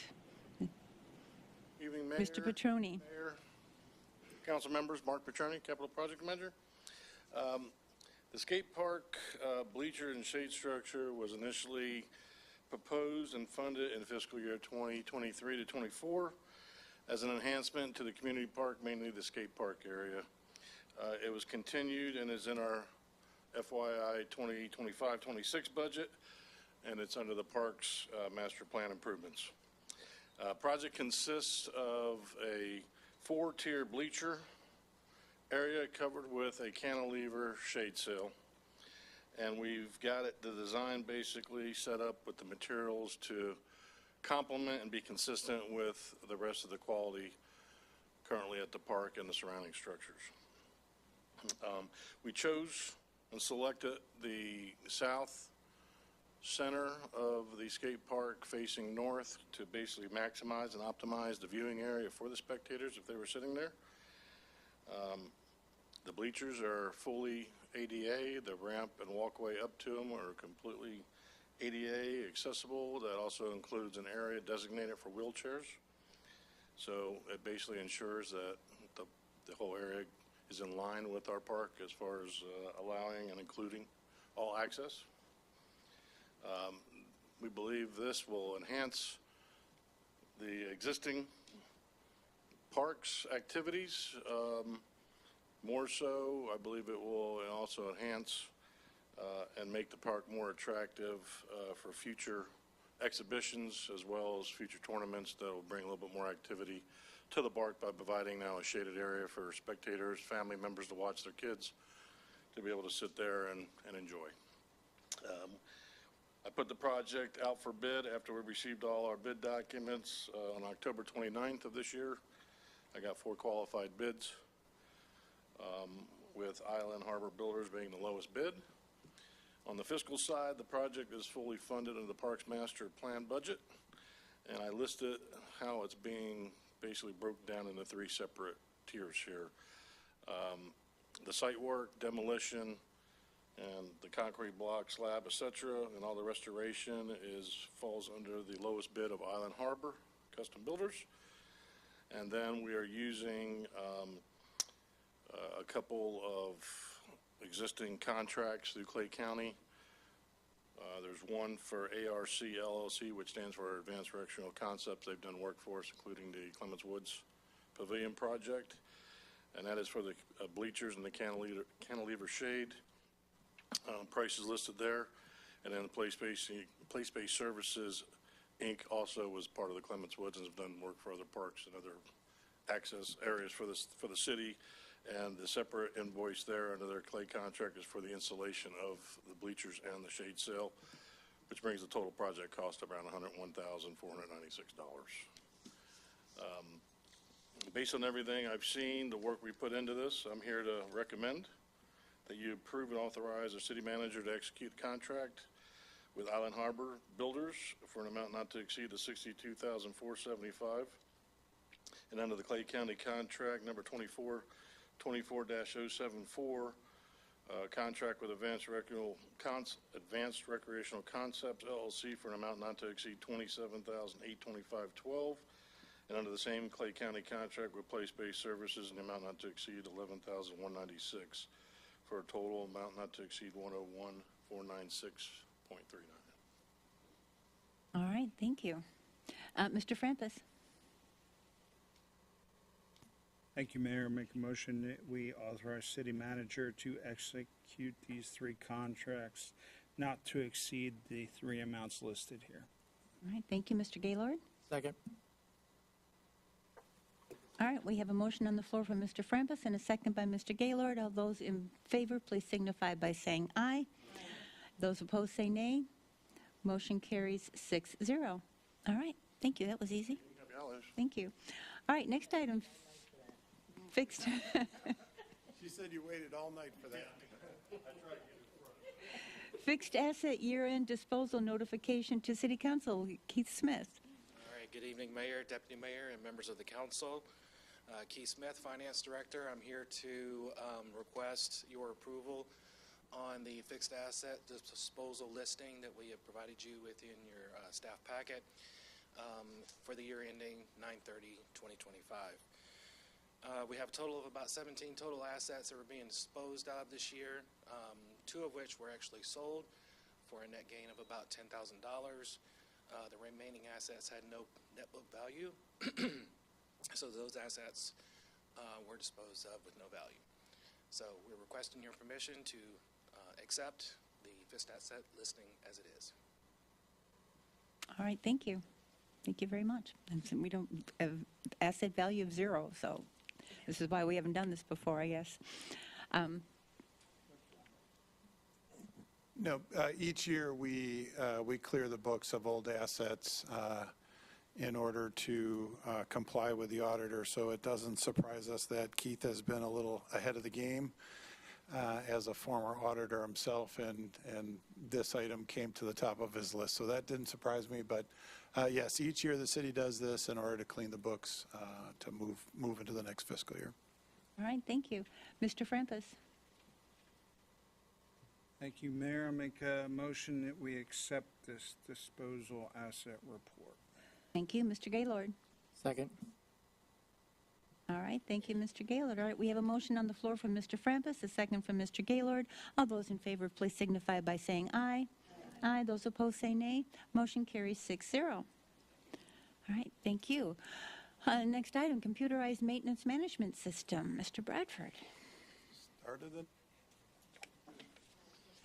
Good evening, Mayor, Deputy Mayor, council members. With the construction of the city's future water plant well underway, I don't know if anyone's been able to see that. We do have some aerial video that we could play maybe here at the end of the meeting to show sort of a flyover of what's out there now. But what we'd like to do is get a computerized maintenance management system for the water plant, the well sites, some of the water department inventory and supplies. We formed a small internal committee with the water plant director, myself, and Mr. Smith, our finance director. We also had started this with our prior finance director, so she was able to see the demonstrations and talk with the vendors as well, but we wanted to make sure Mr. Smith had the opportunity to do the same, knowing that it's going to deal with city assets and inventory management, which, as Mr. Rohde pointed out, as a prior auditor, he was very interested in being part of, so we were happy to bring that group together, review several different software package options, talk with customers. The package that we're recommending happens to be the same package that is currently in use at the city's sewer plant. So it allows you to put in the equipment, information about the make, the model, serial number, operations manuals, images, documentation that you can bring up during maintenance cycles, put in preventative maintenance schedules. And so, as you might imagine, a lot of equipment's going to go into the sewer plant. They're going to have some maintenance schedules that they need to adhere to. This helps you track that and be able to run reports on that later.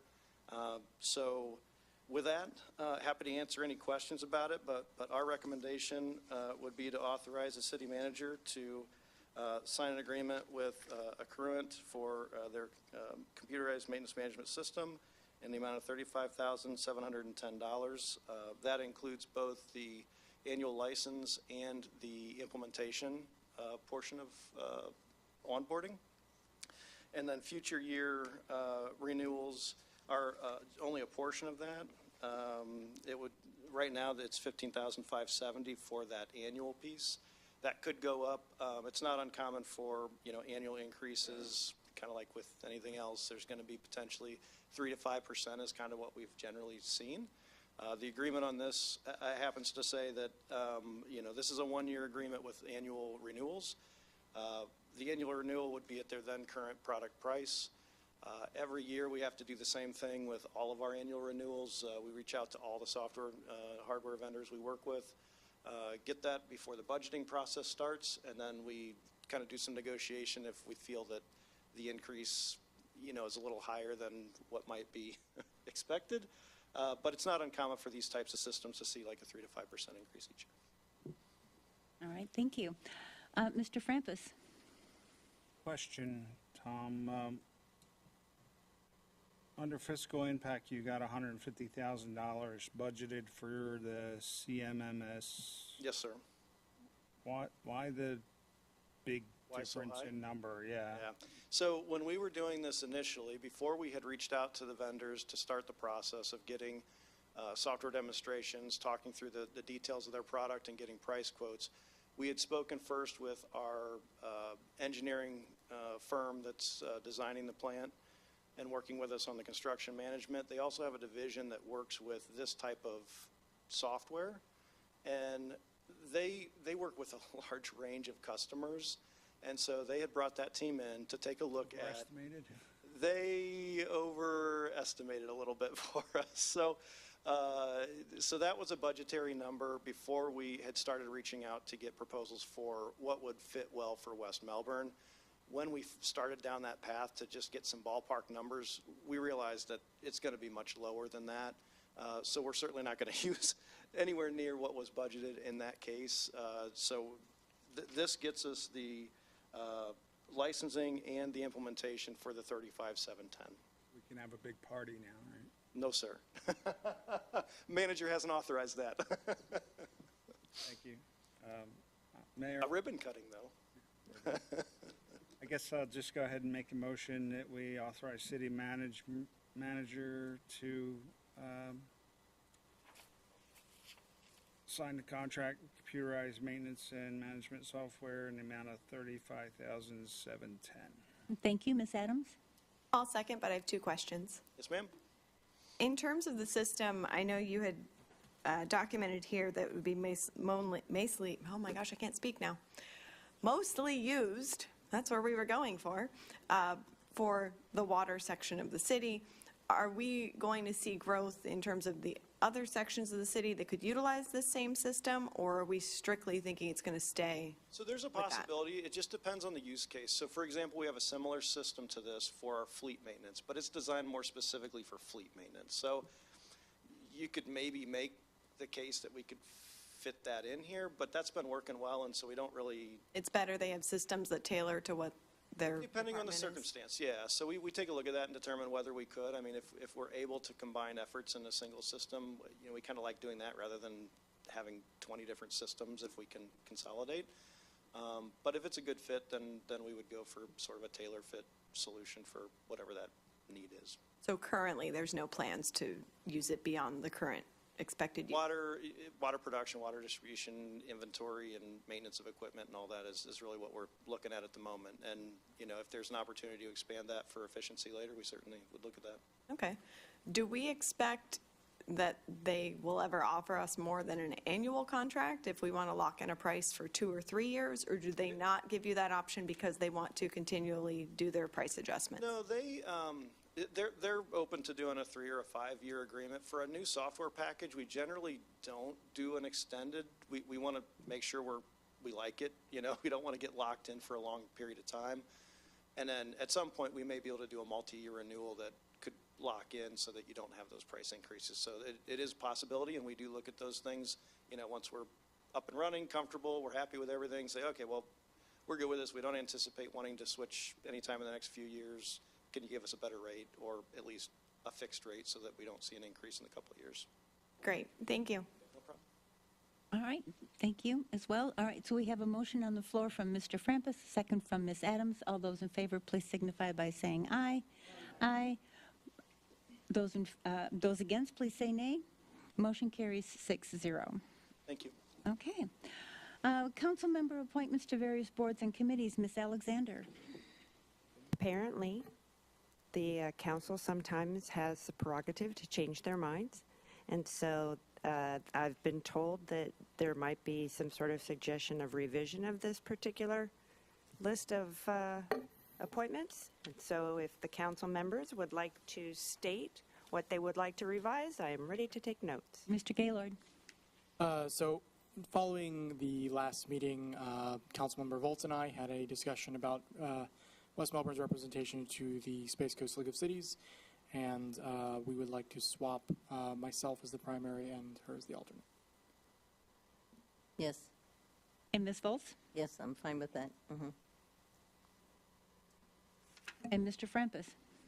I guess while we're at it, you can remove me from the alternate as Space Coast Economic Development Commission, since there's already 2 of us there. You can take me off as the alternate.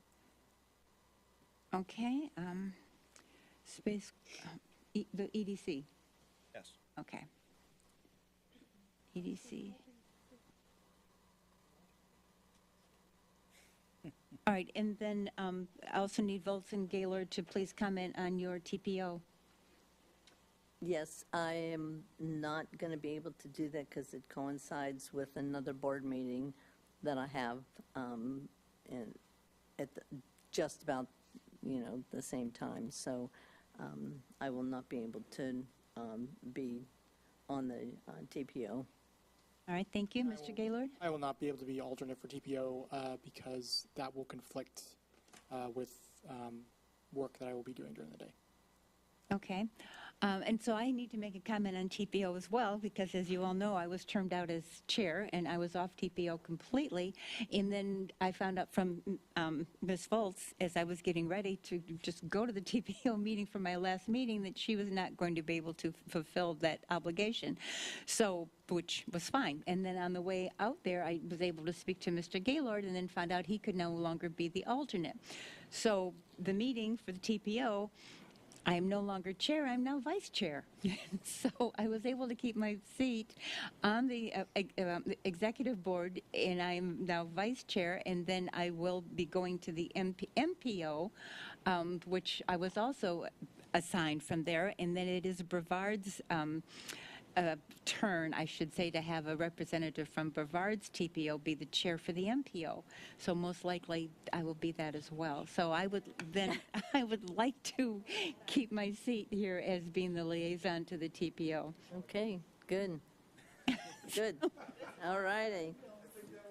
You go. All right, thank you. We have all that. You want an alternate for the TPO since you don't have one? Doesn't sound like. We don't have one now. Do we need it? Does anyone want to be the alternate for that? I mean, you would just be at the table. You wouldn't, because we have a vice chair then for the TPO who would then be running the meeting. I'm sure you wouldn't want to step in and do that.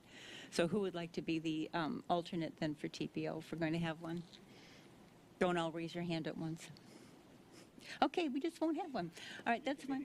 I'll be the alternate. Okay, that's why I'm juggling all these hats. Okay, we have that down for the record. All right, we're good with that. Council reports. Deputy Mayor Alexis McGuire. No report tonight. All right, thank you. Mr. Stephen Frampus. Thank you, Mayor. I'll just say that the Christmas tree lighting event was a success. You did a great job there, and it was a nice event. Maybe food trucks next time, but, you know, can't have everything. Okay. Thank you. Ms. Volz, it's your turn, and your light is on, so Yep. whichever. No, I don't have anything to report. Thank you. Okay. All right, Ms. Adams. Couple things to note. They did have the Flutie 5K at the Field of Dreams, 2 weekends ago now, I think. It was their third time running this 5K with Promise, the Flutie Foundation, and Running Zone in terms of a partnership.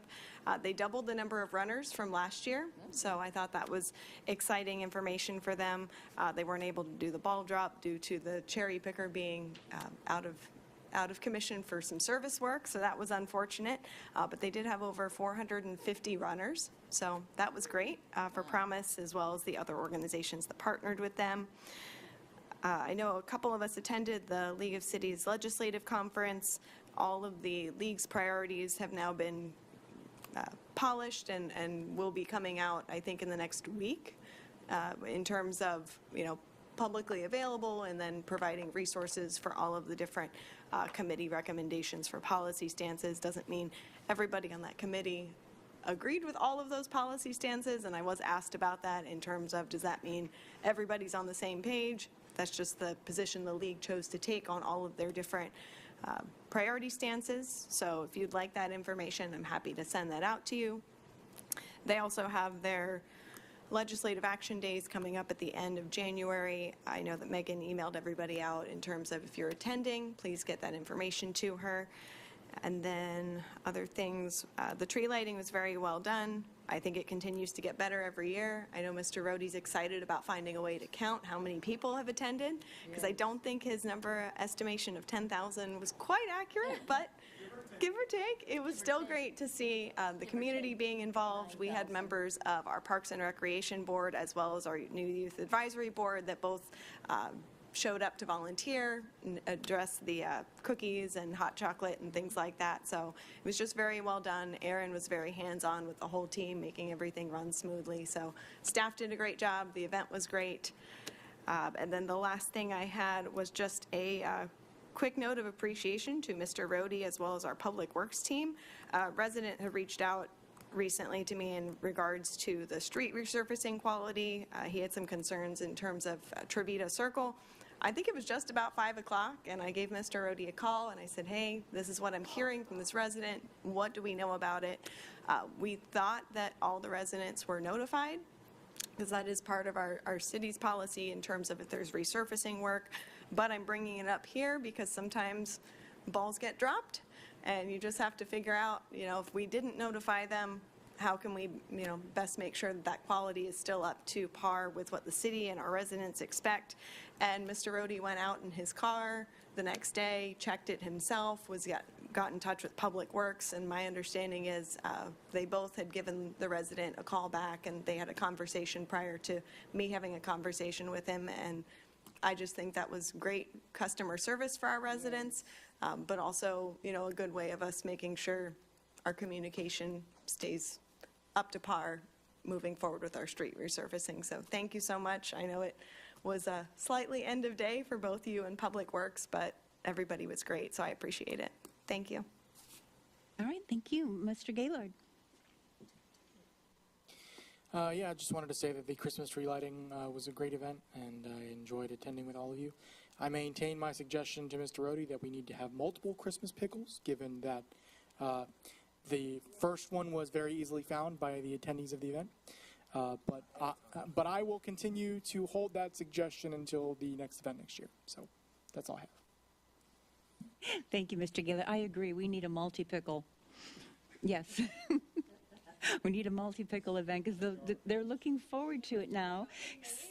So they start right away. And so they start looking way, way before they start looking for that pickle. So maybe if we had pickles in different colors and you could be a different prize for each color. But we need to think about this now. We've really opened this up. And plus, we should have an actual jar of whole pickles. We can take off the plastic label and stick on our own West Melbourne sticker. Unless someone, stickle pickle, unless someone wants to learn how to pickle pickles here. Just don't get pickled. So, we can get pickles. But anyway, all right. So on Friday, we had the tree lighting. On Saturday, Promise had their fundraising event, so I was there for that. That was a fun thing. I got to do the kickoff thing, and they did of course, I couldn't go up and drop the balls. As we all know, the fire department did not have a bucket. And then on Sunday was the Flutie race thing, and so that was back for Promise again, it wasn't for Promise, it was just on their thing. So I was there for that as well. I was able to thank them. And then on Monday, we had the Space Coast League of Cities dinner, which was out in Cocoa. So we had that. That was a very nice event out there. And then the rest of the week, and now here we are. So I'm not sure what day it is anymore. But anyway, so I'm be glad when December is over so I can get back to a normal schedule. Don't have anything else. Let's go to management report. Can I mention something I forgot to do on my report? The paving that you all did on Wingate, the paving was great, but the stripes that they put down and the arrows and all that, at nighttime, they're kind of difficult to see. It's like they're darker or something, or half of the sign is darkened, and I don't know whether it's just the asphalt underneath or something, but We can take a look at that. just go down at nighttime and look at it. That's probably the best time to look at it. Happy to take a look at that, and they've been very responsive if it's a product fail or something that they've done. They're always happy to come back and touch up anything. Thank you. Can they touch up East Haven Drive as well? I'm still getting calls from residents in that particular sub regarding their resurfacing. Okay, happy to take a look. Well, Confirm Mr. Rohde will jump in his car and check. Might be dark tonight. Might look really good tonight. all right, yes, Mr. Rohde. Really quick, and if our excellent IT guru Christian wants to start that video, he can go ahead and start that video now. 3 quick items. Tomorrow is the employee holiday party here from 9 to 11. Please feel free to come out and join us. We, as the council, not the public, sorry, as the council, please feel free to join us. We do awards. We have a little bit of food, do some awards and do some updates, and just try to have a good time, get ready for the holidays. Our amazing city clerk is going to be reaching out to the city council to try to do the impossible again and get another workshop agenda on the calendar because she feels like I don't like her. She will be doing that. So please be receptive to those emails and try to be as flexible as possible to get another workshop date set up. And then last but not least, unfortunate to end on some disappointing news, but the Friday Farm Share has been canceled. They apparently ran out of they ran out of funds and don't have the appropriate buckets of money to draw on, and so unfortunately they had to cancel that event. So we've been trying to get the word out to make sure the public is aware that the Farm Share event is canceled. Thank you. Did you want to make a comment? I have a question for the city manager. Go right ahead, please. What was your second thing again?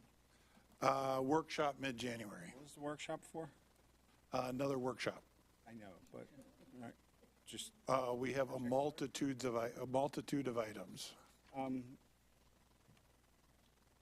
Any word on the property purchase?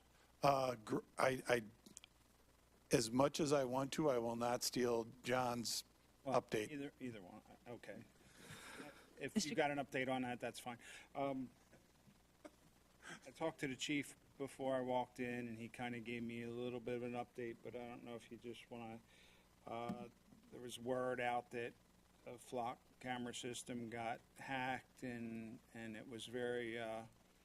Heard a lot of information on it, and then the chief kind of filled me in on some other stuff that was going on. So, although I'm a skeptic. Yeah, so Flock is very adamant that they were not hacked. There is a website out there that people can check if their plate was accessed. But what this is arising from is some states and some municipalities have public records requests. And based on some of these requests that were pretty intrusive, some of these agencies or cities released probably more data than they were required to release, and then someone has aggregated some of that data into a website. So the Central Florida Intelligence Center has also said that they concur with Flock citing that this is where these things are being pulled from. And so actually next month or end of this month or beginning of next month, Flock's going to actually have some additional follow-up with their customers. But we have no indication that Flock, our data, or anything was accessed. We have not received any access records here that ask for, let's say, a general thing of what we have searched and what we have searched for, which, of course, those are always audit trailed. We have to put case numbers in there. It's all single sign-ons by each user that shows what it's used for. But there are some public records requests that have agencies have released some of their data that pulls in data from other agencies that might have been searching. And there's some stuff like out in Washington State that a judge ruled that any data in that is a public record, which is creating some of the issues across the country. But no indication anything here. Flock is very adamant. They've had multiple communications, and they are going to have follow-up. But and the Central Florida Intelligence Exchange also says the same thing. Thank you. Mm-hmm. Okay. Anything else, Mr. Rote? No, nothing else. Mr. Carey. All right, so three things real quick. Number one, we did get the release of the reservation of rights for the mineral rights from the state. That was completed last week, and we've been working on our closing documents, and the tentative date for closing is a week from today.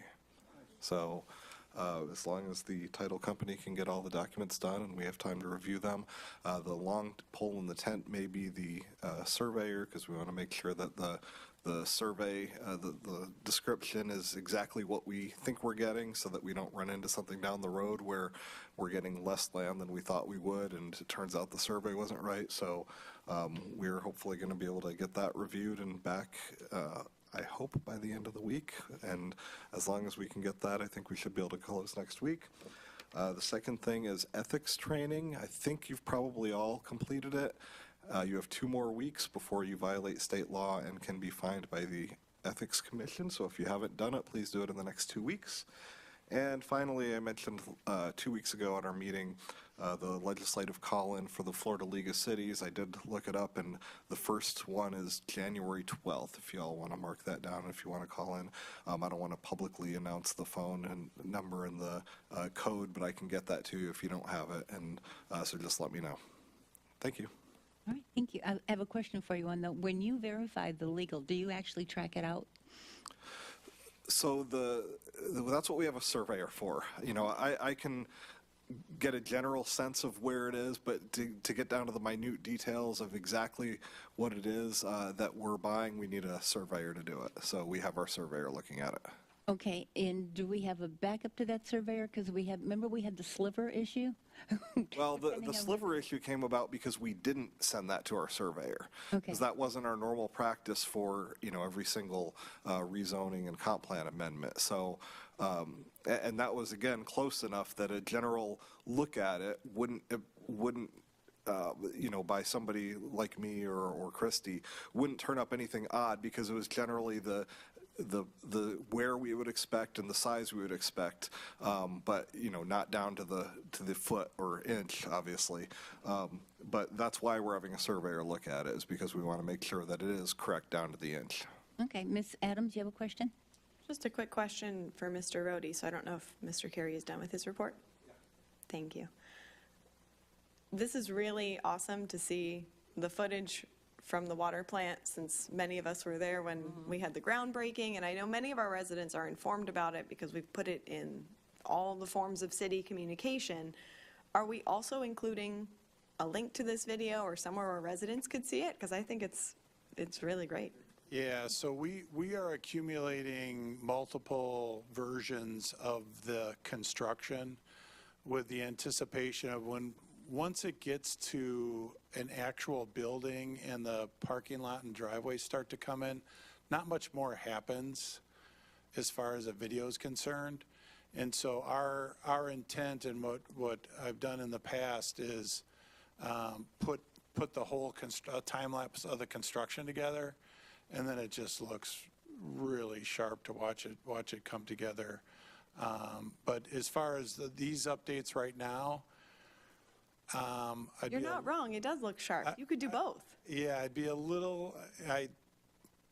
I'm a little skeptical to. There's some high value and there's a security element to a water plant that looks much better when it's a done building than how our water is being produced, that I'm a little hesitant to share with the public. Fair. Not that we're trying to not share anything, but sewer plant, if you want to break into the sewer plant, you just have to go over a 6-foot fence.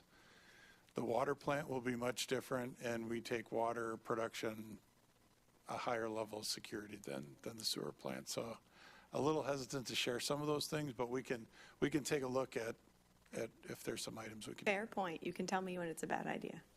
I never do that. All right. So this is an old video. The tank is actually built now. So the tank on the right is our current reuse tank, and the tank that's being built next to it will be the water storage tank. But if Christian jumps to the other video, Are they pump houses or something behind them? So that previous one was mid-October. Yep, so now you can see that the tank is complete. The area that's now at the top of the screen is the finished water goes into that. That's like an open air where the finished water goes in before it gets pumped into the tank.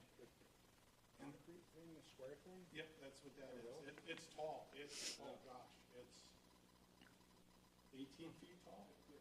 Yeah, the clear well is maybe 18 feet tall. You got to remember the tank is 40 feet tall, so it doesn't look like a big structure. But it is. So yeah, it's coming along great. We are still the 2 items that I care about the most is high level of quality going into it and on time and on budget. All right, thank you. Anything else for the good of the order before we adjourn? All right, we will adjourn. And Mr. Smith, if you could just hold on for 1 second. No, I don't mean for everything. We're adjourned. We're done.